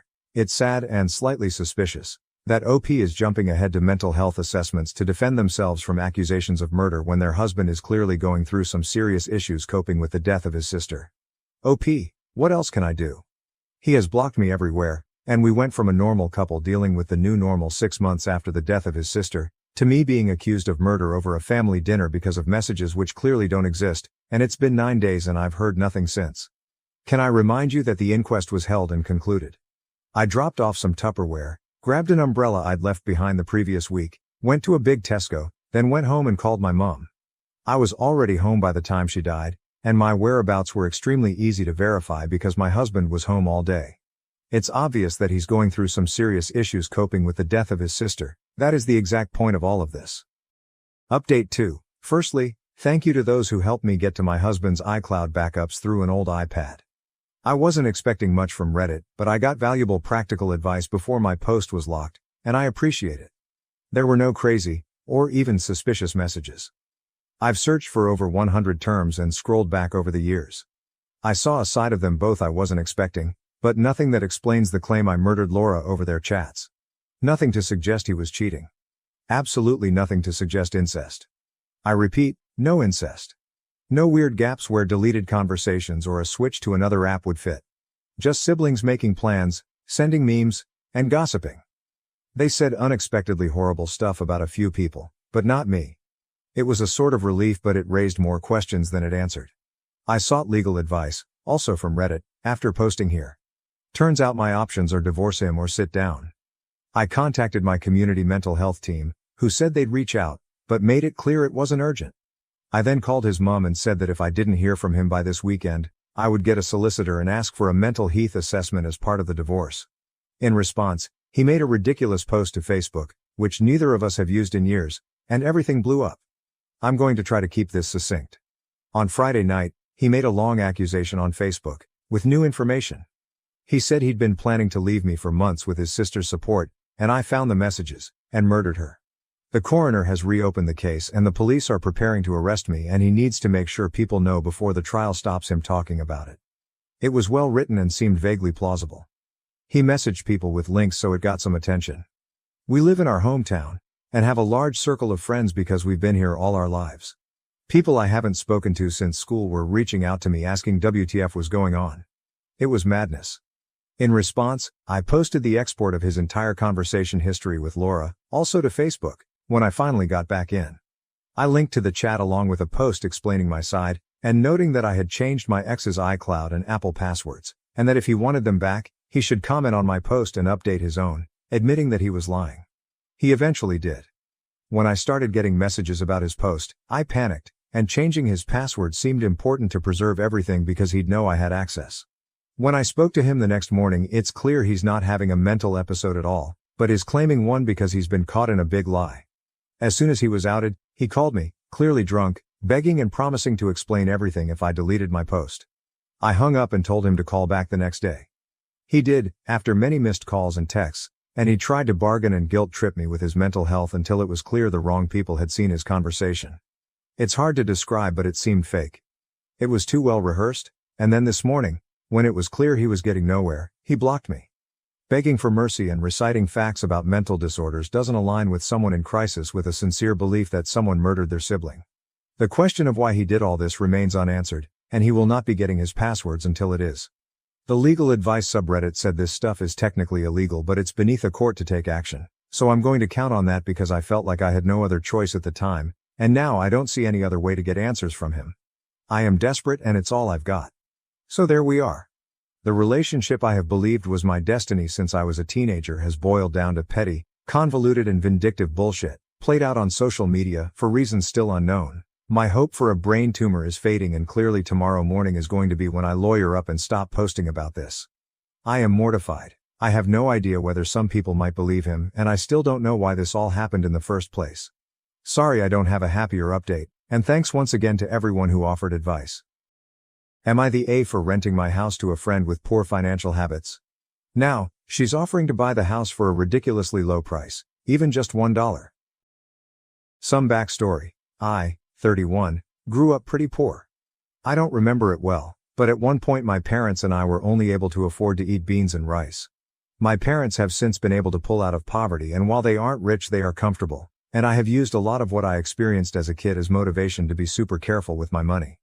I got a job in high school, worked odd jobs on the side, saved up every penny, rode my bike everywhere instead of driving and paying for gas, and by the time I moved out of my parents' place I had a little over $17K in my savings. I don't have that much tucked away anymore, but I have investments and emergency funds and take my family's finances incredibly seriously, as I never want my children to experience what I did as a kid. Mine and my husband's financial choices afforded us the opportunity to purchase a home in the beginning of 2015, which we bought 50/50ths with his mother. He paid his half up front. I made a large down payment and his mother covered the rest with an escrow agreement that I would pay off what she had purchased. I have since completely paid my half and the house is fully owned by myself and my husband. It's a 4-bedroom, 1 and a 1/2 bath, 2-story home with a finished basement, attached 2-car garage, on a double lot. We got the house for an absolute steal at only $118K, for sale by owners. Since purchasing we have installed a fence, updated the oven, washer and dryer, water heater, furnace, and paid for materials to have all the interior rooms repainted. The only updates it needs are purely cosmetic, as the exterior paint is an ugly brown-pink color, which we have started repainting and need to finish. The hardwood floors have some distortion due to it being a 100+-year-old house and us having dogs when we lived there. And the bathroom could use an update, but structurally speaking doesn't need one. Needless to say, on a scale of 1-5, with 1 being tear down the house and start over, and 5 being it's ready to put on the market to sell for $300K today, the house is sitting at a 3.5 on a 4. Backstory complete, let's get into what has become my biggest headache for the past 4 years. I have a friend, let's call her Carly, 27, who had incredibly similar experiences to me growing up, but struggles with finances and has never seemed to get the hang of keeping any sort of savings over $50 at a time. I'm not sure if it's a lack of self-control, or that she's simply too focused in the moment when she gets paid and doesn't think to look in the long term, but she consistently makes her lack of funds everyone else's problem. I don't blame her for having issues with money, as learning to create a budget isn't exactly taught in school, and it took me years to learn to find a healthy balance, and the freedom of being able to buy whatever you want with no restrictions is super tempting, but at some point you have to learn to take responsibility. During the course of our friendship, I have helped her build countless budgets based on my own. I made roughly the same amount of money as her, but each time they failed for whatever reason. We tried different ways to try to trick her brain into realizing that money sitting in her account wasn't to be touched, as everything needed to be used for bills, etc., and each time she would wind up still using every penny. It finally came to the point where I refused to help her with her budget anymore, because she never listens to my advice, and when I pointed out the easiest and fastest method to get her spending under control was to get a payee, she said she didn't need to be treated like a child who receives an allowance. Fair enough. I washed my hands of that topic. Carly moved out of her mom's house a little over 6 years ago and into a mutual friend's place. Let's call her Tia, 27. As far as I have been told by Tia, Carly paid little to nothing in rent, even though they both worked at the same company and made close to the same salary. Carly's living space was an absolute disaster. She moved into the basement and it was lucky if there was even a walkway to get to the washer and dryer. She constantly asked me to come over to help her clean and organize her space, and because I'm a people pleaser I would always agree. Each time we would make significant progress, but then by the next weekend when I would come over to help again, it was as if a tornado had gone through her space in the course of the week. I have no idea how she was able to fit so much stuff into that tiny space. She would never clean up on her own or make any sort of effort to put anything away and would always wait for me to come over. And if anyone were to come down to watch us, it was always me cleaning or organizing while she sat back and dictated where everything went. Getting her to donate or throw anything away was like pulling teeth, as somehow even the smallest scrap of paper had some sort of sentimental value. After a little over a year of them living together, Tia couldn't handle it anymore and asked Carly to find some other living situation. She wasn't going to throw her onto the street, but she literally couldn't live with Carly any longer. There are a lot of other things that built up that caused this, but I won't go into that here. It just so happened that my husband and I had purchased a second home around this same time. What we had owed on the first was paid off, my husband had come into an inheritance, and we were able to look for our forever home that better fit our wants and needs. The best part for us is that the new house was literally a 5-minute drive from the old house. We had yet to decide whether we wanted to sell or rent our first house when Carly approached us with the offer of renting it from us. She and 2 other friends were looking to move in together, and with the house being as big as it was, there was plenty of space for all of them to have their own room and privacy. Since we hadn't yet decided if we wanted to sell, and there were 3 renters already lined up, we decided to use it as a means of passive income to invest in our future, and then down the road we would revisit whether or not we wanted to sell it or keep it as a rental. The red flag that I didn't initially pick up on was that Carly was already referring to the house as her house, to her 2 potential roommates even before moving in or signing a lease, so by the time it came to them all moving in, Carly had driven the other 2 girls to back out. The way I had written the original lease agreement was that the rent was flexible depending on how many tenants there were, so for the 3 of them they would have only been paying $750 total per month, and if only one person was renting it would be $400 per month. In this area you can expect to rent a bedroom for $400, so this was a crazy good deal as we really didn't need the money and it was mainly to pay for insurance, power, heat and property taxes. In the 4 years that Carly has lived in that house, rent has gone up 4 times. Once to $500 a month because the power bill went up and we needed to adjust for that, the second time to $550 a month due to the same reason, the third time to $750 after she got a new job, and last year in October. More on that later. Also in the 4 years she has lived here, 2 separate opportunities for roommates have backed out. Each time because she was setting the rules and referring to the property as her house, despite having zero claim to it and the fact that each person would have their own lease agreement. When she first moved in she was working a minimum wage paying job and she was my friend, hence the low monthly rent, but a year and a half ago got a new job at a local university, 30-minute drive away, that pays very well and has great benefits, but somehow she manages to blow through her entire paycheck on I don't even know what. Also during the course of these past 4 years she wound up owing me $750 in back rent as she repeatedly was unable to pay me the full monthly amount due to repeated miscalculations in her budget and overspending on garbage, which she then stuffed into mine and my husband's property. My husband and I realized after a couple years of being landlords that we aren't cut out for it. We have too much on our own plates and had no time for upkeep, and Carly wasn't holding up her end of the rental agreement that she had signed.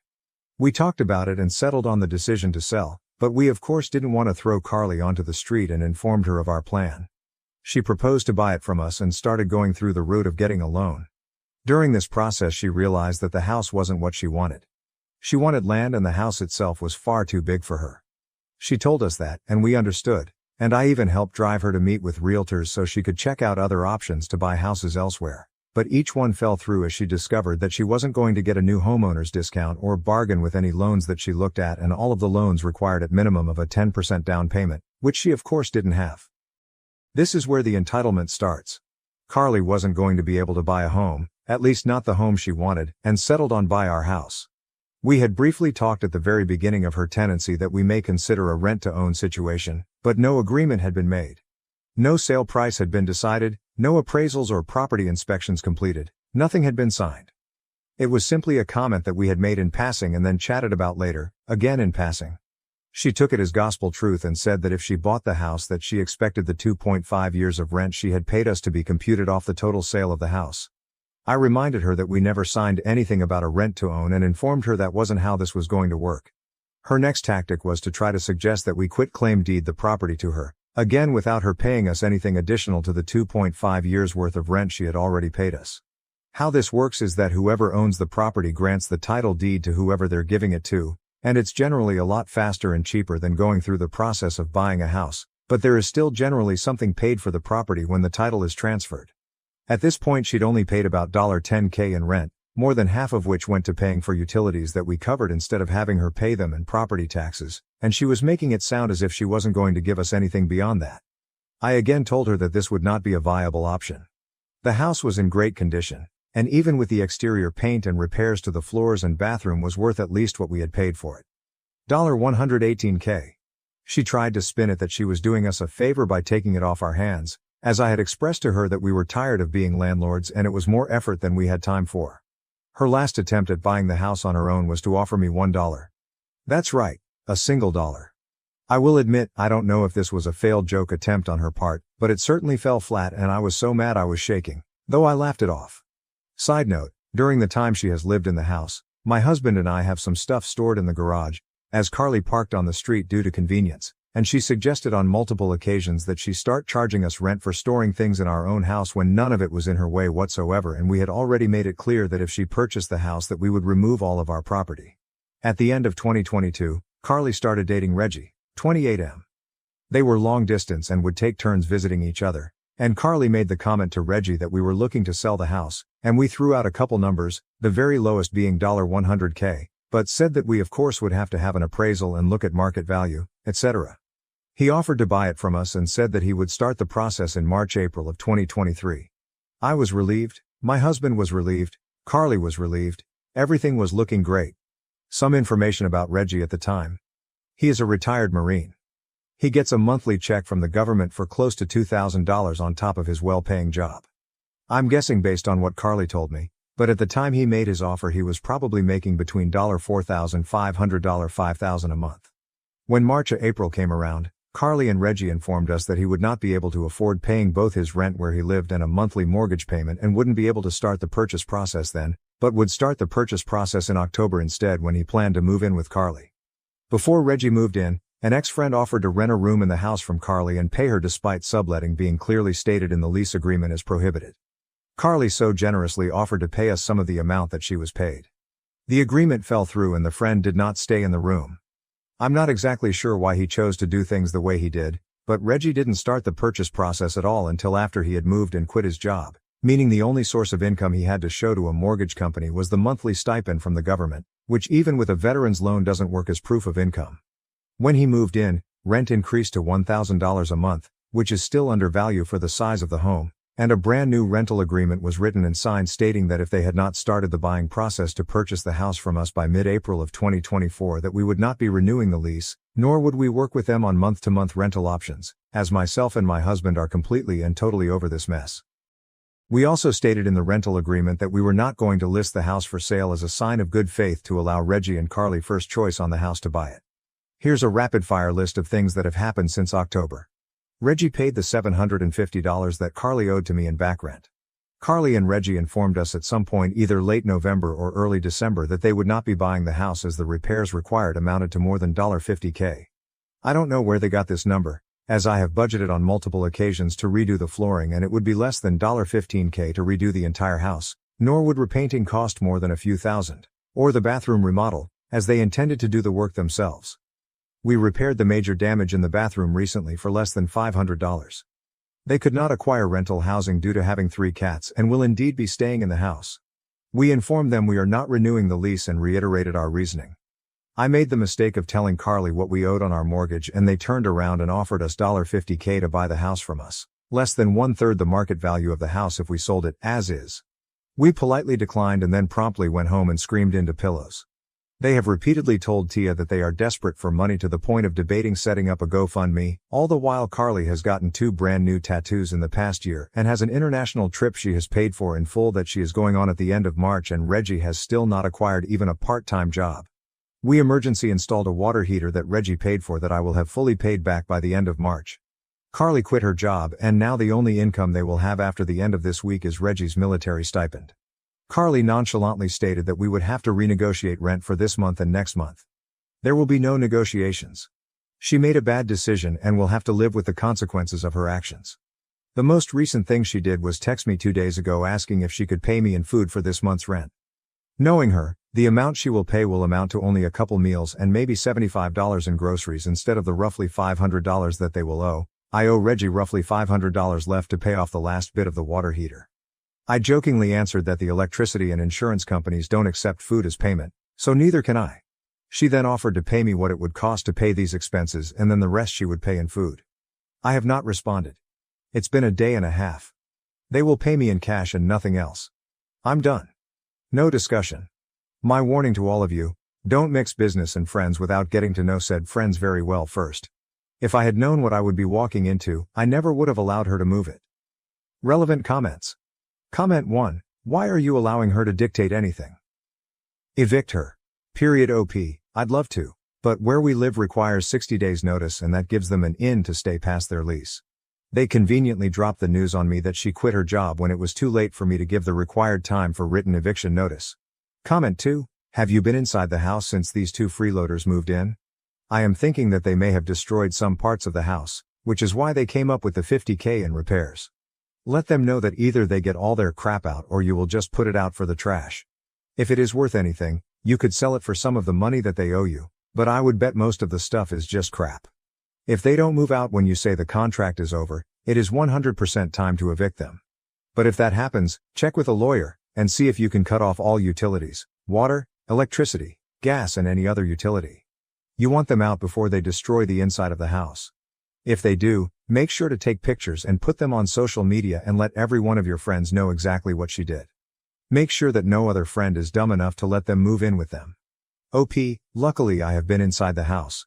I was there on Sunday, and was able to do a quick walkthrough and everything seems to be okay right now. But I'll keep that in mind for when we deliver the eviction letter update 1. I should clarify. The reason we let Carly move in the first place is because she made it sound like she literally had nowhere to go. She'd spun a tale that her home life with her mom was not safe. Untrue. She made it sound like Tia was literally kicking her out that day. Also untrue, and she panickedly hounded me relentlessly in person and over the phone until my husband and I made a super quick decision to let her rent from us. I've learned this is a method of manipulation. I've reached out to an attorney. We talked about everything that's happened. They read through the lease and gave us a few options. We wait until May 1st when Carly and Reggie are supposed to be out of the house. If they're not out, delivery intent to sell notice. That gives them 90 days to vacate the property after the lease is up. Not ideal. We deliver the intent to sell now. That means they have until mid-June to GTFO. Still not ideal, but better. If they're still in the house past the 90 days, we file an unlawful detainer and the cops forcibly kick them out. We can't evict because we don't have the grounds. Even with all of this, the courts just about everywhere are against landlords and in favor of tenants. The minute their rent is late, we then have grounds for eviction. That gives them 14 days to pay or GTFO. But if they pay, the eviction process ends. So still not ideal. They can't get squatters' rights because they haven't been here long enough. I'm going to be telling her mother everything she's done, because I'm pretty sure she has no idea. I'm also telling all our mutual friends. I've done a lot of self-reflection lately before writing this post and came to several conclusions. I know she's not my friend. I had a false idea that I was helping someone that I saw as a friend and in the end I enabled her shitty behavior. I'm aware I'm a doormat. I know I don't know how to set boundaries. I spent a lot of time on the phone and in professional offices over the last few days. I'm on a waiting list to see a therapist and learn to set boundaries, because I don't ever want to teach my kids my bad behaviors and habits that got me into this mess. And for all of you who mentioned that it is a miracle my husband is still with me, he was with me along the whole process. I never did anything without his consent, since we own the house 50/50ths. I'm taking most of the blame because Carly was my friend. I apologized to him and we had a deep conversation about working on communication. He apologized for not seeing that my friend wasn't who she claimed to be and didn't warn me I was being manipulated. Update 2. This is hopefully the last update. Sorry it took so long to get back on here. They're out and have been since April 1st. And no, it wasn't a joke despite the date. Life's been insane and I've been so overwhelmed with this whole situation that it's been hard to get back on here and face it all again. They left the house a mess, but that's not surprising. They claimed they didn't have the time or money to finish even though there was a whole month left on their lease. Honestly, I'm happy that they're out, though I am pissed about the mess. I'd rather clean up a bit instead of fighting them in court to kick them out. I told her mom and showed her everything, and her mom was angry as well and told her off a couple times for 1, leaving the house in the state they did and 2, treating me, and others, the way she has. I've also started therapy and am working on setting boundaries and getting over my people-pleasing. The last I spoke to Carly was yesterday because I learned from a friend that she joked about leaving the house a mess on purpose because she was mad at me. I confronted her and asked why, even if it was a joke, because even jokes have some basis in truth. She said that it was because emotions were running high and she was stressed at the end when they were getting ready to leave, that she was frustrated with how little I did with the house while she was there, despite me repairing everything that needed it ASAP, and she was mad my husband and I stored some of our things in the garage. I explained that 1, it's our house, we can do that. 2, there was plenty of space in the garage for her things as well, and 3, none of her vehicles would have fit in the garage anyway as they were all too long and none of them ran, so she couldn't have even gotten them into the garage. Carly also had to junk out 2 of the vehicles she left behind, even though she'd explained she had someone who could keep them on their property so she could work on them. I don't understand any of her logic. I'm done trying to figure it out. Last thing she said to me was that she was sorry, though I don't believe she genuinely is and is just saying it to make herself feel better. Thanks to everyone that's read and commented and given advice. It's been greatly appreciated. Sorry if it's a bit anticlimactic of an ending, but I'm relieved that it's done. Some good news is that we're working with a buyer now and are making steps towards selling for what the place is actually worth. My ex-girlfriend claims my current girlfriend manipulated her into ending our 4-year relationship. Am I the asshole? I, 28 years old, am really confused about the events of the last month. My ex-girlfriend Julie, 29 years old, thinks that my current girlfriend Mindy, 28 years old, is manipulative and sabotaged our 4-year relationship. I was in a loving relationship with Julie for the last 4 years. We met through some mutual friends. Julie and I were very compatible in terms of our love for outdoor activities and running. We have very similar lifestyles and supported each other well for the last 4 years. We have also been living together for the last 3 years. We even discussed getting married during the summer. Everything was great and I was planning to propose to her over the holidays. However, I started to see changes in behavior in Julie around September. She was acting distant and looked stressed. It was quite noticeable and I was worried. I trust her with all my heart and I could not imagine she would be cheating on me. However, she did spend more time by herself. Around the same time, Julie's friend Mindy messaged me privately and asked me if I could meet her secretly, as she wanted to tell me something about Julie. Mindy and Julie work together and I've known Mindy ever since I started dating Julie. I was surprised, but to be honest, I assumed the worst. I met her at a cafe after work. She asked me if things were going on between Julie and me. She told me that Julie told her that she was planning to leave me soon. This was a total shock to me. I asked her if there was anyone else that Julie was interested in and she told me no. Julie confided in her that she was not sure about marrying me. She told me she just had to tell me this as she did not want me to be blindsided. I was devastated. I started putting more effort into making our relationship more exciting and planning more dates, etc. Mindy was also helping me through this time, and telling me more about what Julie told her. Eventually, before Thanksgiving, Julie told me that she loved me, but she wanted to take a break for a month to live alone. She said that she just wanted to live alone for a month to make sure she wanted to marry me. I was completely heartbroken. I asked her if she wanted to pursue someone else. She told me that was not the case, and I better not do anything stupid either. She loves me with all her heart, but she just wants to stay away from me to make sure that she is marrying me for love, and not because she is used to being with me. I did not understand that at all.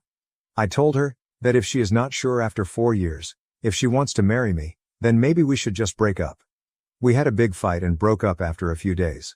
As our lease was ending, we decided to part ways in December. She got a new apartment and I kept our old apartment and just took her name off the lease. After the breakup, I was feeling very lonely, as I was not used to being in the apartment alone. I didn't want to keep on being sad and hence invited a bunch of friends for a New Year's party. I also invited Mindy. We had a good time, and my friends were doing their best to cheer me up. Mindy also mingled with my friends and it was good. Mindy decided to stay back to help me clean up and we hooked up that night. I felt guilty, but Mindy did cheer me up. Since then, we have hung out almost daily at my place. I am still sad about Julie, but I won't lie that being with Mindy does make me feel happy. She is sweet and caring. Last Sunday, we woke up and someone was banging on the door. I went to open it and it was Julie. She looked furious and started yelling at me. She kept on accusing me of cheating on her. I told her I most certainly did not cheat on her, and she was the one who broke up with me. Mindy was also at my apartment. Julie was just angry at both of us. She started calling Mindy a manipulative bitch and told me that Mindy was the one who suggested to her that she should take some time away from me to understand her true feelings. I calmed her down and asked her to explain herself. She told me that ever since our marriage talk, she told Mindy about it and Mindy kept on asking Julie if she was sure about marrying me. Mindy suggested she take some time to herself to understand her true feelings and that I will understand and give her space. When I said no, Mindy convinced her that I was so controlling that I could not even give her 1 month to herself and convinced her to break up with me. Mindy told me that she did not say any such things, and these were all Julie's ideas and she was just there during these conversations. She did tell Julie that she told me about some of the things so that I get a chance to make things right with her over the last few months. That made Julie more angry and she started accusing me of emotionally cheating on her. Julie told me that the last few weeks have made her realize that we were meant to be together, but she now cannot believe I could move on from a 4-year relationship in a week. On one hand, I want to believe Julie, but she broke up with me for no fault of my own. Mindy was there for me when I was down, but now I also doubt her. She suddenly started talking to me out of the blue as we were never really close before, and immediately became my support after the breakup although Julie was her close friend. Am I the to emotionally cheat on Julie? Should I have told her about Mindy's texts? Should I have not moved on from her so quickly, even though Julie broke up with me? I was just hurting and Mindy was right there to support me. I need advice from someone with a clear mind on what the fuck is going on. Relevant comments. Comment 1. Sounds like you and Julie need to talk privately and discuss what Mindy said to each of you. As others said, this sounds all too convenient. Mindy was in both of your ears telling you both what she wanted you to hear to orchestrate this whole thing. Please reach out to Julie and ask her to talk to you alone. Even if you both don't get back together, I'm sure you care for each other deeply and she would want you to be with someone who cares about you and won't manipulate you, and her.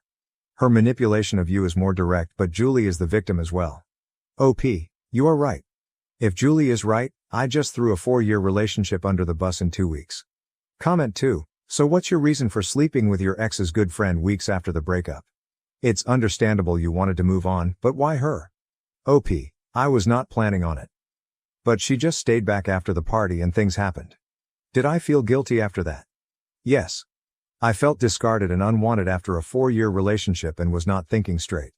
Update 1, 28, posted last week regarding my girlfriend Julie, 29, accusing her friend and co-worker Mindy, 28, of sabotaging our relationship. Julie broke up with me in December after a 4-year relationship and Mindy reached out to me when I was feeling down. However, when Julie realized Mindy was talking to me, she confronted both of us last Sunday morning and told me that Mindy manipulated her to break up with me.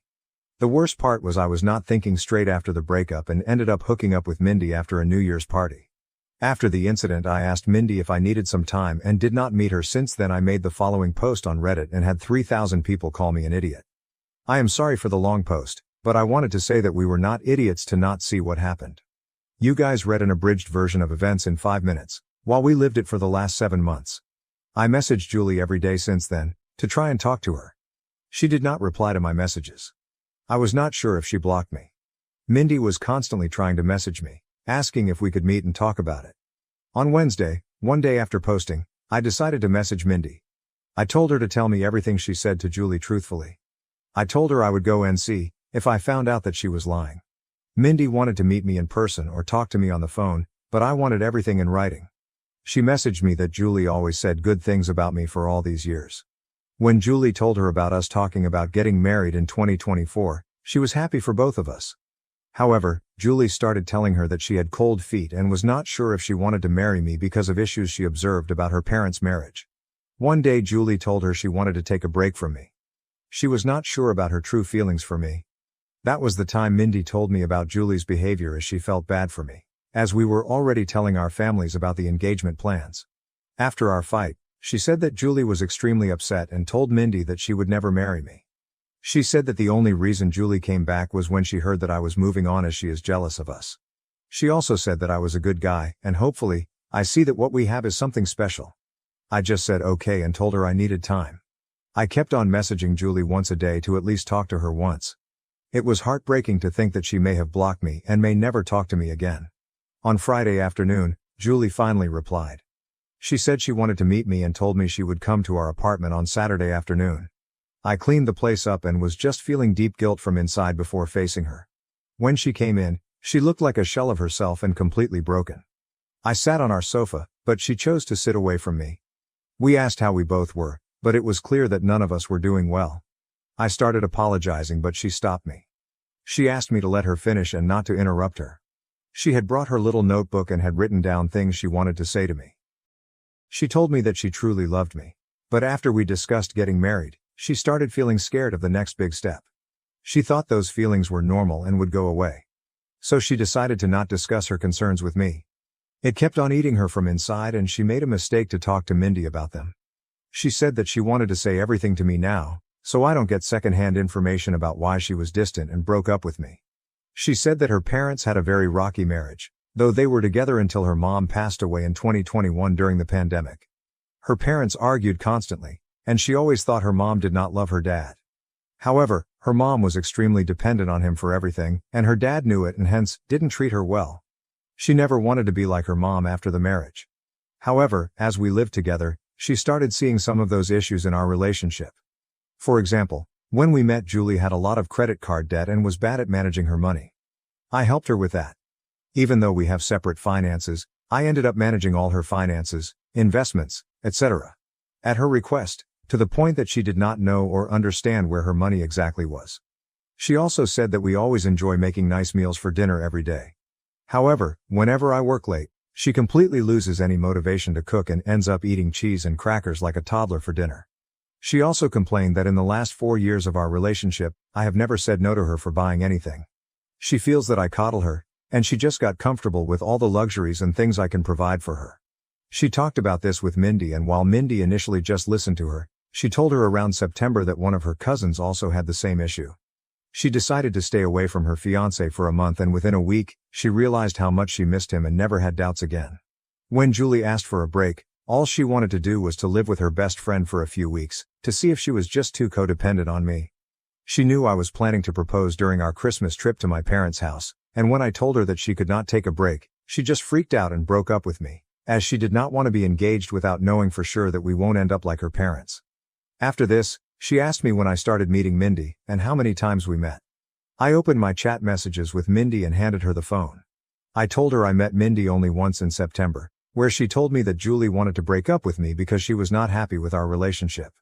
I already had noticed Julie's distant behavior, and when I asked her, the only answer I got was, "I am fine, we are fine." Due to my insecurities, I tried to hold on to Julie and started coddling her more, planning more expensive dates, and trying to spend more time at home.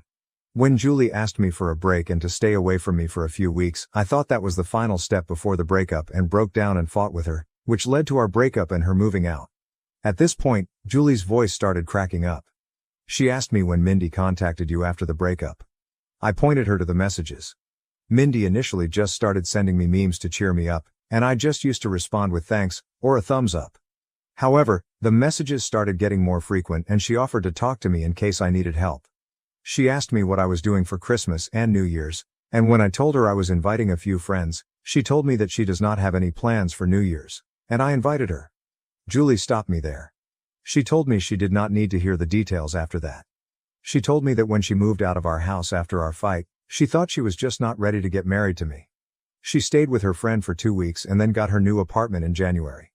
She told me that she was miserable and missed me badly.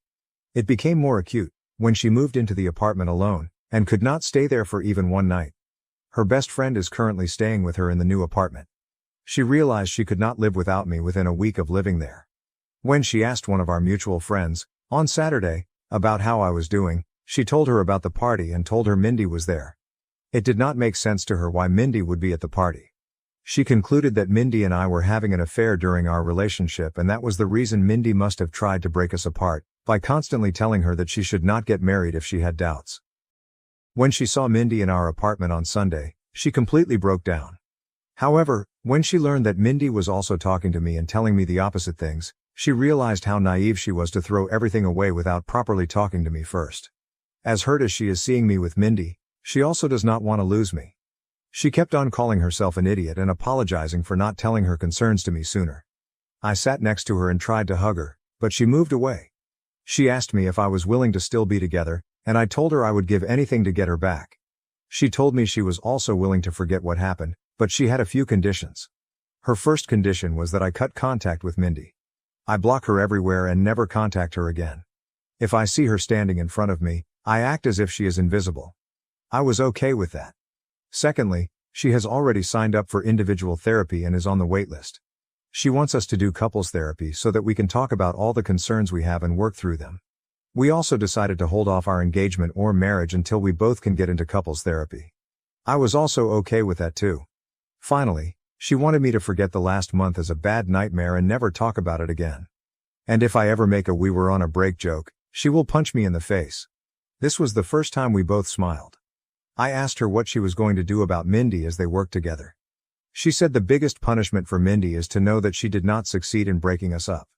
She wants Mindy to see how happy she is with me. She wants Mindy to be there when she flaunts her engagement ring in the office and gets jealous when we get married. We hugged and I felt so relieved that I had a chance to make things right for her. I asked her to stay and she agreed. The rest of the evening was nice. We ordered DoorDash and watched reruns of Top Chef while cuddling on our couch. In the morning, we discussed moving back together. I want her to move back to our old apartment, but she wants a fresh start and asked me if I'm willing to move into her new apartment. Her new apartment is tiny compared to our current apartment and also not in the best neighborhood, but we will talk about it more and decide. I also will have to deal with the issue of having two 12-month leases, and how to get out of one of them. Currently, Julie went to her apartment after lunch to get some of her stuff for the week and I am writing this post. I am just so lucky that I did not lose Julie despite my terrible actions during the last month.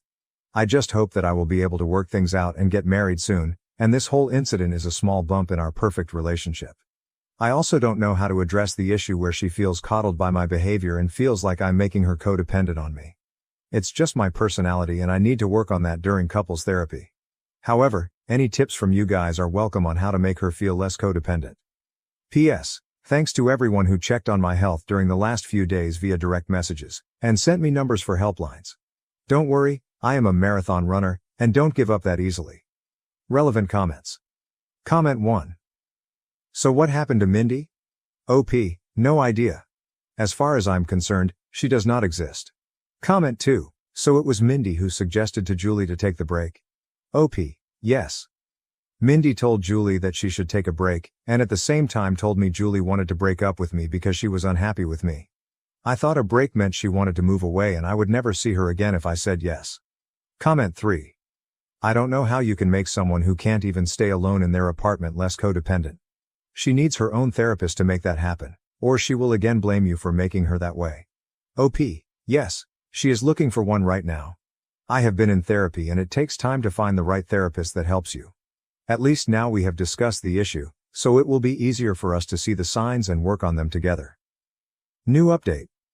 I wrote a few posts 6 months ago regarding breaking up with my then fiancée Julie because she asked me for a break and then hooking up with her friend Mindy. It turned out that Mindy was the one who encouraged Julie to ask me for a break and also befriended me and told me about Julie's intentions in advance. They were the worst few weeks of my life, but Julie and I reconciled and got back together. A lot of you have been asking me for an update, and I feel this is a good time to give a final update. After the incident, Julie told me that she wants to get back together and forget about the whole thing, but I could see that she was still hurt by my behavior. I tried to not love bomb her and give her space as that was the reason why we broke up in the first place. Julie had a mental breakdown, and had a panic attack, during the week after she saw Mindy with me in our apartment. She got an online therapist who she still sees once a week. We also looked for couples counseling and were able to see one almost a month after the incident. We decided to put our plans for marriage on hold until then. I could feel that Julie was making a lot of effort to act normally, but something was not right. I was optimistic about us, but it was hard to see her suffer because of my actions.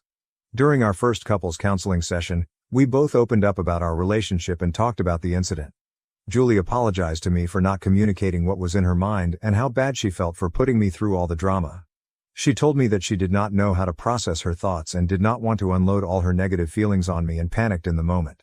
I also apologized to her about everything, and at one point we were in competition on who gets to take a bigger blame for what happened.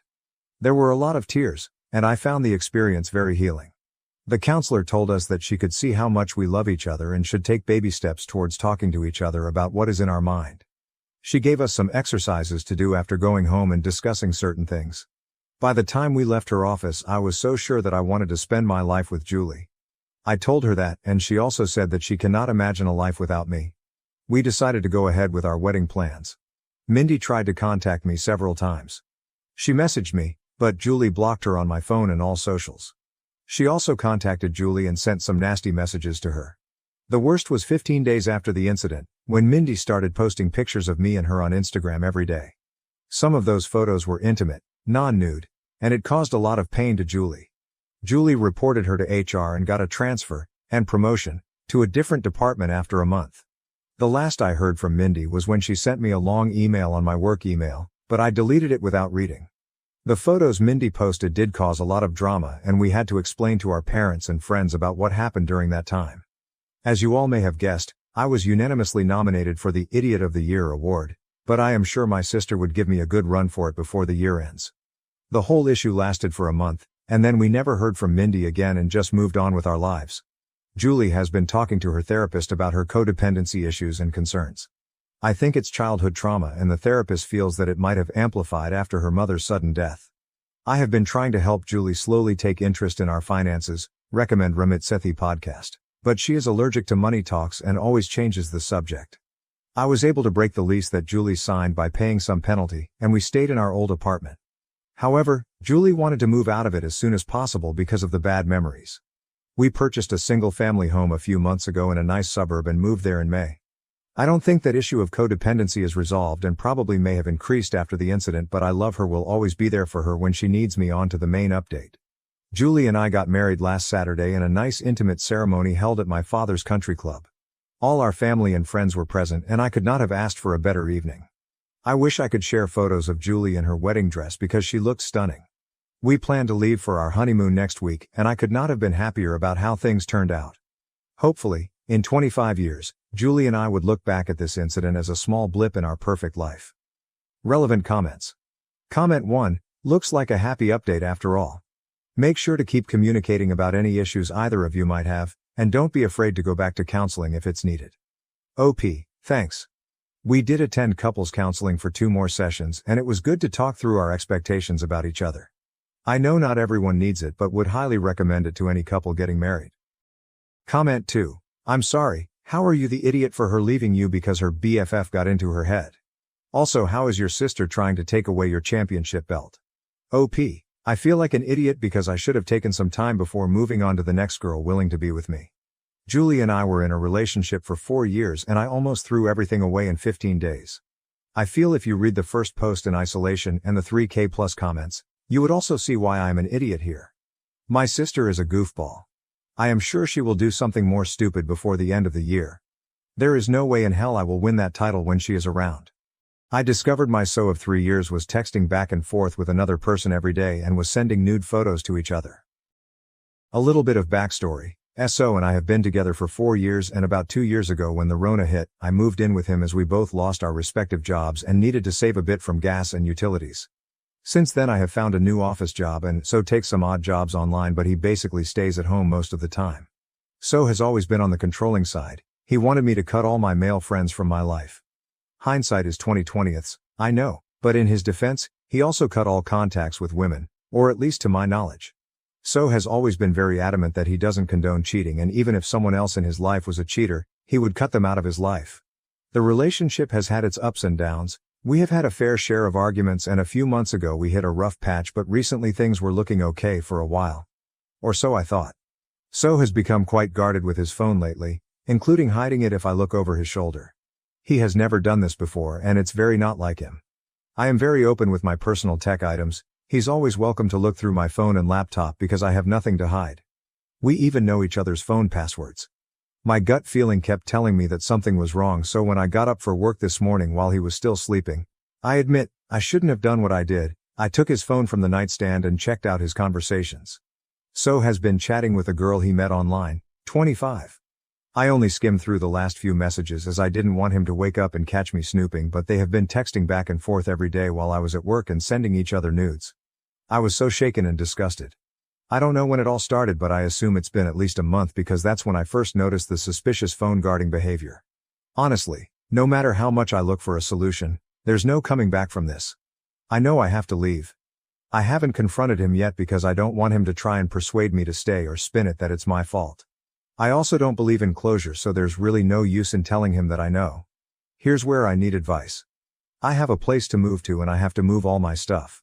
I don't want to have him damage my stuff to spite me or something. He has a history of throwing my possessions when angry, so I'll have people come help me move when he's not in the house. We have separate finances, so that's not an issue. The problem is, we have a dog. I adopted him with his approval when I moved in with him. I'm saying it's technically my dog since I do 90% of the dog activities. He rarely takes him out and I buy all the dog toys and dog food. Basically, he's the fun parent that gets only the pets and hugs. I know he loves the dog and the dog loves him, but I don't think he'd be able to take care of him and get up at 6 a.m. to walk him. My baby is also too used to the house and us, and he'll probably be stressed out if I move him. Should I take the dog with me without telling my soon-to-be ex, or should I leave the dog with him? Another thing I need advice for is should I leave him a note or a message with any explanation? Update 1. First, I'd like to thank everyone who commented on my previous post. It really helped put things in perspective for me. A few people asked for an update. It will be a lengthy one, so brace yourselves. One particular comment stuck out to me, that my pet doesn't know what's best for them and they could roll in literal shit and be happy, which really solidified my decision. As a preface, I'd like to apologize. I was paranoid that I could be found out, so I altered a couple of details in the original, one of which was that we owned a cat, not a dog. However, I was still doing 90% of the caring for the cat. On to the update. After reading all the comments and making the decision to take the cat, I called my best friend, her boyfriend and my parents to tell them I'm breaking up and discuss logistics. I also told them to not mention anything in writing on the off chances that SO sees the messages. It took me quite some time to put everything in motion, 3 weeks to be precise, in which time I was doing my best to act like everything was okay while secretly moving some of my stuff to my parents' place to ease the final load. Finally, last Friday morning, my best friend, her boyfriend and my dad came. We loaded up everything on my father's truck and left. The whole ordeal took 1.5 HRS. I was honestly amazed how much stuff I managed to accumulate for just 2 years. I took everything that I paid for out of my pocket, including a monitor and a headset that I lent him due to his equipment breaking and he never bought new ones. The only thing I left was a queen-size bed I bought shortly after moving in. I also made sure to log into X's World of Warcraft account to cancel his subscription, which was paid from my bank account. I left a note on his desk that basically said, "Do not panic, you have not been robbed." I just took all my stuff and left. I'm taking the cat with me because I don't trust you to take care of her properly. Do not call me, my friends or my family. We have already had the talk, so there's nothing else to say. Have a nice life, your ex. I didn't tell him I knew about the cheating because at this point it was irrelevant. In retrospect, it was just the last straw on top of many other problems. But hindsight is always 20/20ths. I blocked his number and never looked back. Sure enough, he messaged me on WhatsApp as soon as he came back to the empty flat. The gist of the messages was that we could have done it the Civil War, LMAO, and why did I take the cat this way, we raised her together and he loved her. He also tried to call 3 times but gave up soon after. I then blocked him on WhatsApp as well. The next few days were pretty uneventful. Yesterday, he showed up at my workplace unannounced. I was pretty annoyed but didn't want to make a scene in front of the colleges, so I took a break and went out with him to the park across the street. Knowing him, he wouldn't just fuck off and leave me alone. He said he wanted closure and that I owed it to him after all these years. The conversation was mostly boring, so I'll highlight the important details. He said he wanted his monitor back and that he's willing to pay for it or trade me his new one, which is better, but wasn't with the same curve that he was used to. I told him that I like my monitor and tough luck. The best part is he went out, bought a new monitor, set it up to play WoW but realized that I also took the headset. He then asked his mother to buy him one and she bought headphones without a mic. Pity. He asked to have the cat back. He offered me money, offered me all his crypto savings and even offered me 60k gold in WoW LMAO. I told him some things can't be bought with money. He then asked to co-parent and when I said no to that too, he asked to at least say goodbye to her in person, also denied. I brought up that I'm the cat's primary caregiver and he can't even clean her shit. He replied he could, when push comes to shove, but didn't since I was doing those things anyway, despite him being in the flat almost 24/7. I also pointed out that if he really loved the cat that much, he'd want the best for her and to be with the one who takes care of her, instead of wanting to keep her for selfish reasons. He kind of agreed on that. The most baffling part, he offered to pay me to go grocery shopping together. We used to do that all the time when we were together. I pointed him to a couple of sites where he can buy groceries and have them delivered. He said it was too much work. I told him to adjust and evolve.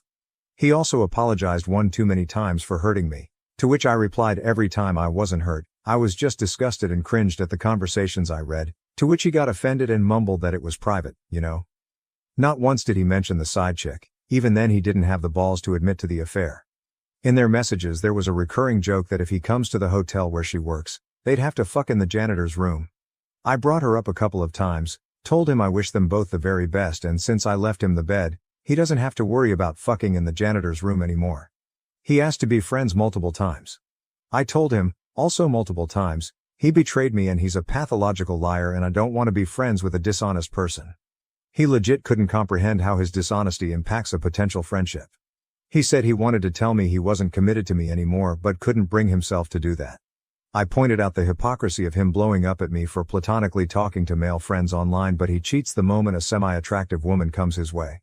He said that a woman cheating on a man is the greatest sin but a man cheating on a woman is not so severe. What the actual fuck? The rest of the conversation was him trying to play buddy-buddy and talk to me about his life and me reminding him that I'm not interested in his life and that he's a closed chapter to me. After what seemed to be eternity, we said our, hopefully, final goodbyes and I went back to work. In conclusion, for the past week since I left, I've felt like a huge load have dropped off my shoulders. I have all the time in the world, I'm working on myself, I'm reconnecting with people I haven't talked to in years. I'm trying to live my best life and I don't regret anything. There were good times, there were bad times. It was a valuable experience and a lesson learned what to look for in a partner and, more importantly, what not to overlook. Huge thanks to everyone that commented on my post. You really gave me the push I needed to make what I hope is the right decision. Update 2. I was contemplating whether to write this last update or not. A bunch of things have happened since I last posted and eventually, I figured we are all more or less people who laugh at their own farts and enjoy the occasional justice boner, so I decided y'all might appreciate how karma has caught up with X. Disclaimer and some background. I left out a lot of information in the original post and altered a lot of details to make sure X does not find the post and connect the dots. Our real ages are 28, him, 33 me, and 34, side chick. X and I were together for almost 7 years. Note 4. X had a chronic disease, nothing fatal if treated, very manageable and a lot of people with the condition can work. He was of course using it as an excuse not to work, even online work, and mooch off me. We lived with his mother who was supporting his narrative that he is too sick to work. X was abusive, first only verbally but it progressed to physical abuse. I omitted most of this information in the first post because I wanted an unbiased opinion whether to take the cat or not. Even though the cheating was the last nail in the coffin of our relationship, I was actually contemplating leaving him for almost a year before the actual fact and on occasions where he ramped up the abuse. I will withhold giving examples for the time being because the topic might be traumatic for some readers. My last update ended with my ex coming to work to offer me pixel money for my cat. This was in August 2022. I vacated his flat at the end of July. I thought everything was said and done and I would not hear from him again. Spoiler, I was wrong. Since the breakup he has messaged me about every 3 months on Discord for various bullshit, like how he lost his best friend or asking for photos of the cat. I didn't block him there in case either of us needed to exchange items we forgot at our respective places. Sometime in March I found out by chance that he's still using my old League account. He has been banned on 3 different accounts for toxicity. I gave him the password while we were dating but I did not think he would have the audacity to continue using it after we broke up. The kicker is, all it would take would be to ask me to use it and I would have no problems with it. It really rubbed me the wrong way that he could message me with his woe is me crap on 4 different occasions but conveniently forgot to mention that he is still playing on my account. I wondered for about a week whether to let it slide or to just change the password, then he contacted me again about wanting to ask me something. I shot this down and reminded him that I explicitly told him not to contact me. He said okay. This lasted for a fortnight until he messaged me again, saying that he will ask his question regardless. I pointed out how I told him not to contact me and he could not respect even that. So he has learned nothing as he still does not give a fuck about other people's boundaries. The question was, what did it feel like to be with a complete monster for 7 years? Why did you stay for so long? Apparently the lad was going through some kind of epiphany phase. There were a lot of crocodile tear-laced explanations that followed. The gist of it was that he was doing some reflections. He realized he is a complete lunatic and needs help and apologized for how he behaved. I also found out that he spent all his savings and disability money, including the crypto he offered me for the cat.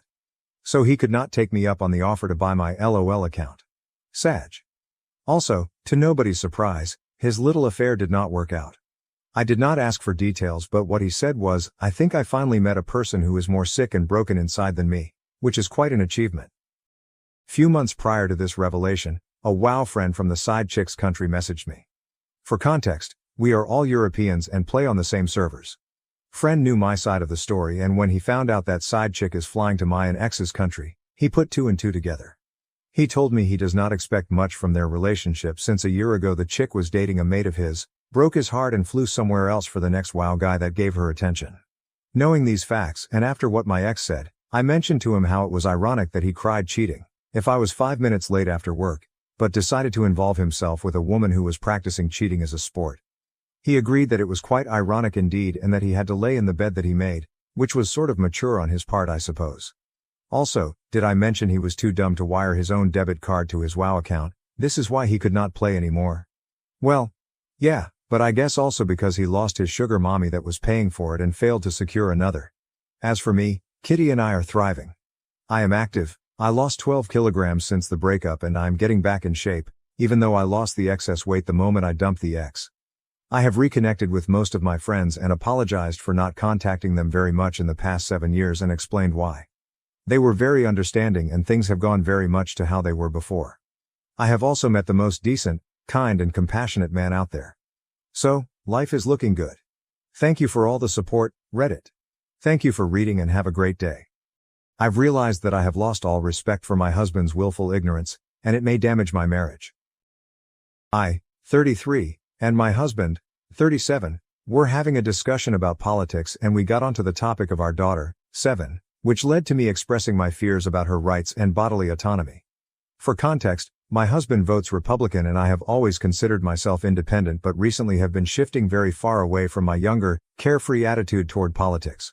I love him very much and I know for a fact that he loves me but I have started finding his opinions naive and lacking depth.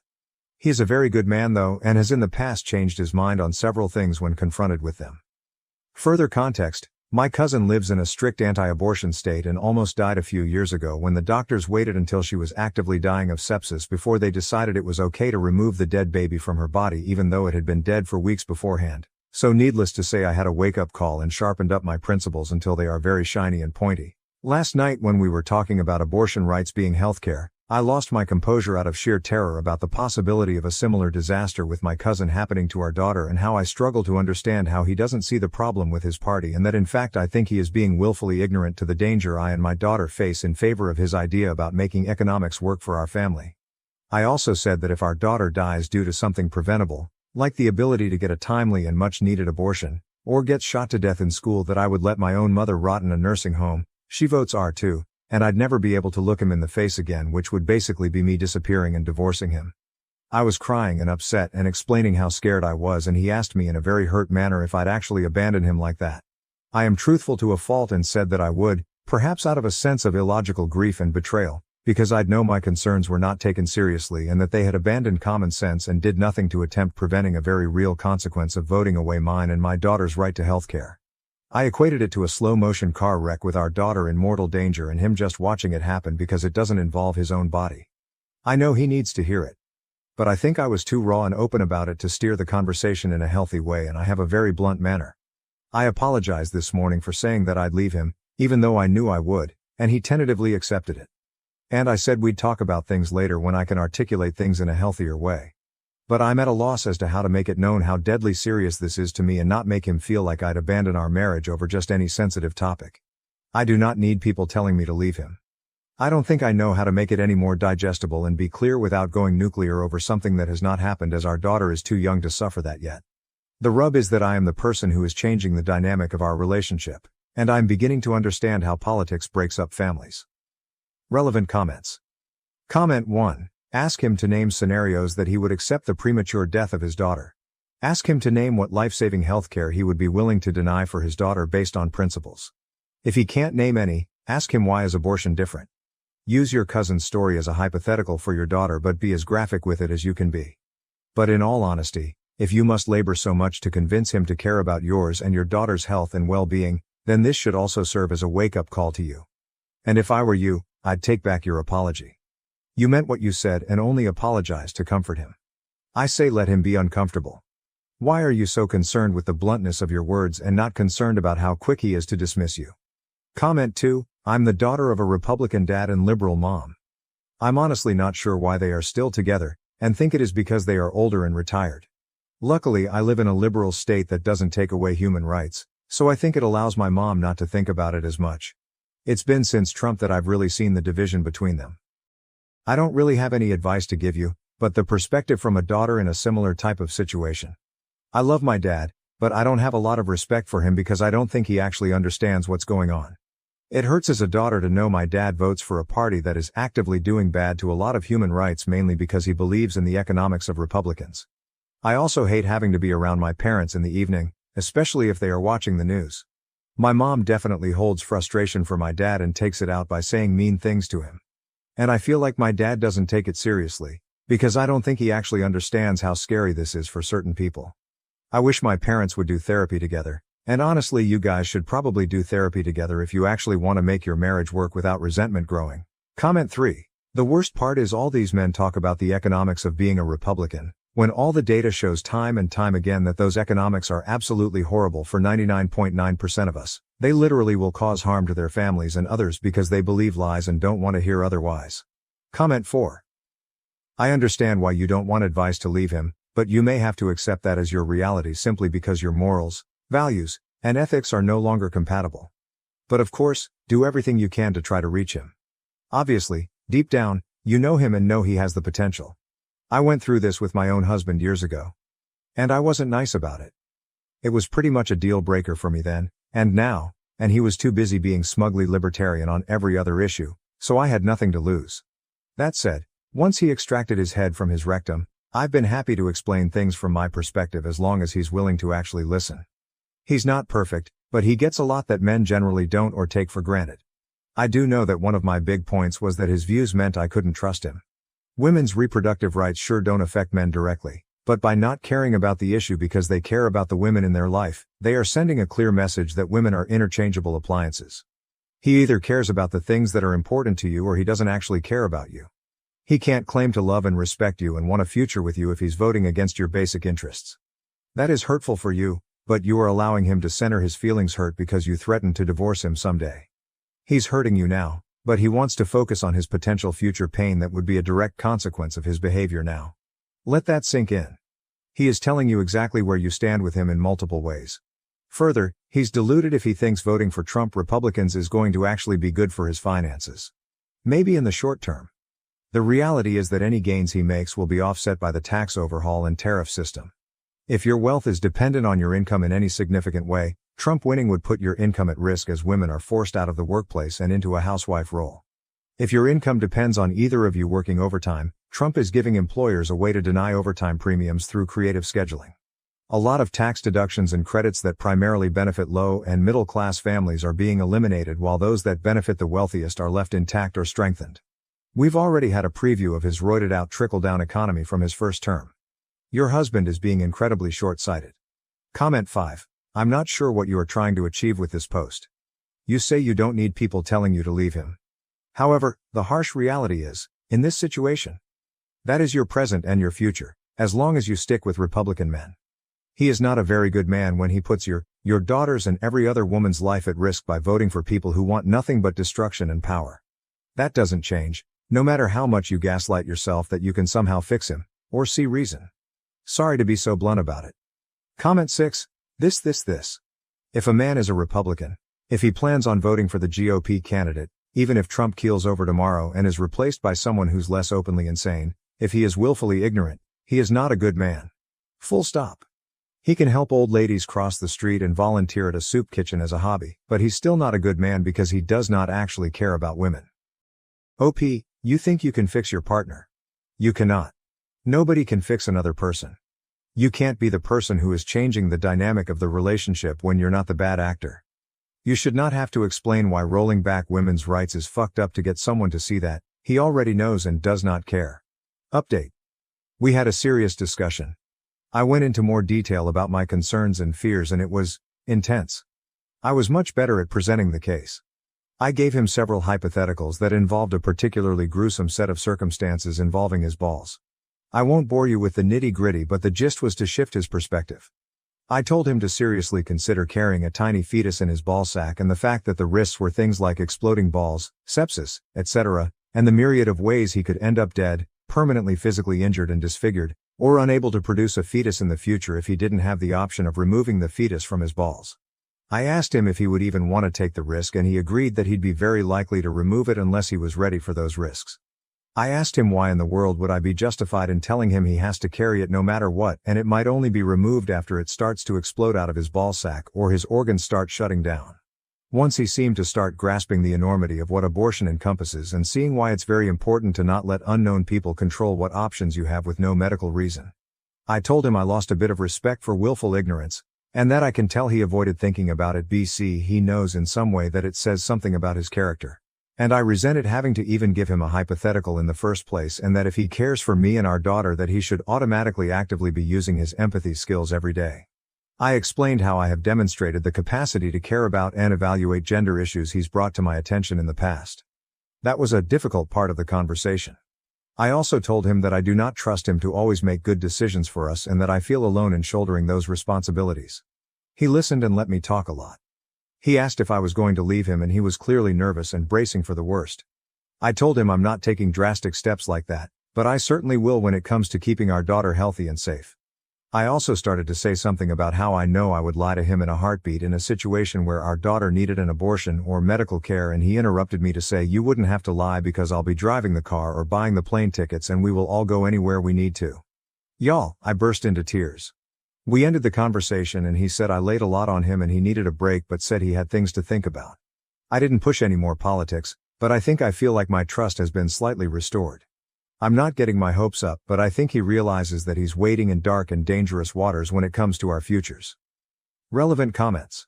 Comment 1.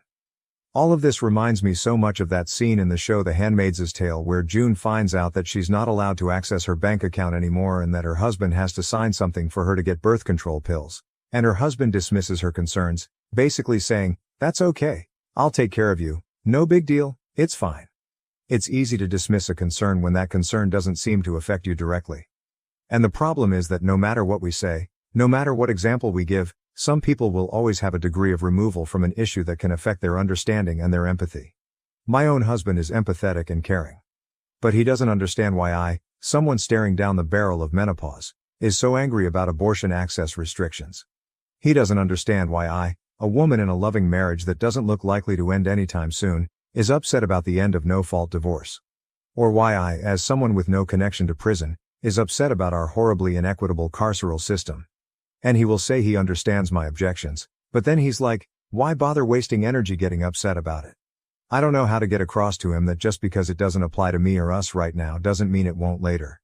I also don't know how to get across to him that it's very difficult to see attacks on our ability to get a divorce or access an abortion as a direct slap against me as a woman. If someone punches someone else like me in the face while staring me directly in the eye to show me that they would be doing it to me if they could, that's very upsetting. But they aren't looking him in the eye, so he doesn't see it that way. Comment 2. I admire the heck out of you for having this huge conversation with your husband. Thank you for making the case for all of us. And thanks for sharing with us. I hope your example can help others who need to have serious discussions like this with people in their lives. Comment 3. I'm glad you have this talk and that he is starting to reconsider his decisions. But I hope you are very clear with him that this isn't about him setting aside his views for the special case of you and his daughter. Other women are entitled to the same respect and autonomy that he wants for his daughter. If his position is that he will pack the bags and buy the tickets for y'all, but he will nonetheless continue to vote for all other women to be oppressed, he's not a good man. OP. We talked about the women getting turned away from emergency rooms across the country because they were having pregnancy complications for babies they likely wanted to keep, and it was like I could see a gear start cranking in his head. Total silence, like he'd never considered that a lot of women who seek emergency abortions actually wanted their babies. Comment 4. My husband and I had this discussion before our first was born. This was before Roe v. Wade was overturned, but the writing was on the wall that it might go. We live in a very HCOL city for my job, but things weren't going well, and we were debating moving. I told him that as long as kids were on the table, moving to a red state was out of the question. I refused to move to a place where I would not be able to get access to care that I needed and end up dead just because we were trying to have a child. My husband brushed it off. One of his close family members is one of the most prominent OBGYNs in the country. He said that, when the worst came to worst, she would help us out. But I said, how exactly? Imagine I'm suffering from sepsis and about to die, and the hospital I'm in literally will not perform an abortion. What exactly will she do? And he stopped in his tracks. That ended the discussion right there. My husband had simply never had to consider it before. At the time, we weren't seriously thinking about kids, so he hadn't really thought it through. In any case, in a few short years, Roe v. Wade was overturned, and I ended up pregnant with our first child. I'm currently pregnant with our second. We still have regular discussions about potentially moving. Never once subsequently has he ever considered a red state. Comment 5. So glad he finally understood the reason why we need to vote the way we do to protect our bodies. But is he going to back up what he says he now understands by voting the opposite of what he's done before? Comment 6. I hate that many men only recognize women's bodily autonomy when they become fathers. I hope you really talk to him about voting Republican this year, otherwise this whole thing is really moot. Comment 7. I'm glad he understood, but he still votes Republican. The Democratic Party is still right-wing. No, they are not leftist unless you're talking about the progressives, but your husband deliberately chose to vote for the more racist, ableist, sexist, bigoted in every way party. The only reason you had this discussion is because it affects you and your daughter on the basis of gender and sex. I'm not going to tell you to get a divorce, but you should probably take a good look at your own morals and principles if you still think it's okay for him to vote the way he does. Especially given everything that has happened since 2016. Editor's note: OP seems satisfied with her discussion with her husband, whether you disagree or not, so is unlikely to update. Therefore, I have marked this conclusion. My husband admitted to cheating with his best friend. I'm not mad, and I don't know why. What should I do? I, 35, have been married to my husband for a bit under 10 years now. We have no children. Yesterday night, after dinner, my husband, Jay, broke down and admitted he's been sleeping with his childhood best friend, Pete, for quite a while now, longer than I want to say. It was the first time I have seen him cry in more than 2 years over something serious. Jay is the kind that cries over dogs dying in shows but is stony silent at tragedy. However, I'm not mad. I'm not even sure I care. I do love my husband more than anything in the world and I don't want to leave him. I can't move on, I can't stay like this and I don't want to.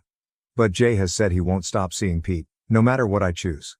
He's sorry for doing this to me and he has said he loves me, and I'm his wife and heart, but Pete means the same to him. Basically he can't choose. He loves us both. It falls to me to choose and I don't know what to do. Honestly, the bit that hurts the most is the fact that Pete is a good friend of mine, but he couldn't face me himself and instead let Jay break down in front of me. Sorry this turned into a rant, any advice would help. If anyone's gone through something similar. TLDR: husband cheated with a friend, wants me to choose between staying with him and him continuing to see as a fair partner and divorce. I can't choose without advice. I want to stay with him. I honestly don't feel anything about this affair, honestly. Edit. It's come up a bit, so. My husband has been openly bisexual since before I even met him. Peter is bi or pan. He's dated guys and girls, and others, in the past. No one in the last 3 years to my knowledge. I'm straight. Edit 2. Since apparently I have no self-esteem, I guess I couldn't possibly have 4 degrees, a PhD, make roughly $120K a year, be the main provider for the household, run my own business and go to the gym twice a week. I know I look good. I actually have a rather large ego about myself. This honestly has nothing to do with self-esteem. I don't know where it reads that I'm a poor little girl who got in over her head by a big strong man, but I can bench press Jay and weight. I know what I'm worth and I know I want Jay, so. Relevant comments. Comment 1, leave OP, I don't know if I should though. We're happy, we can still be happy. Throwing that away seems, I don't know. Comment 2, so you don't mind sharing your husband. How many nights a week will you get to be with him?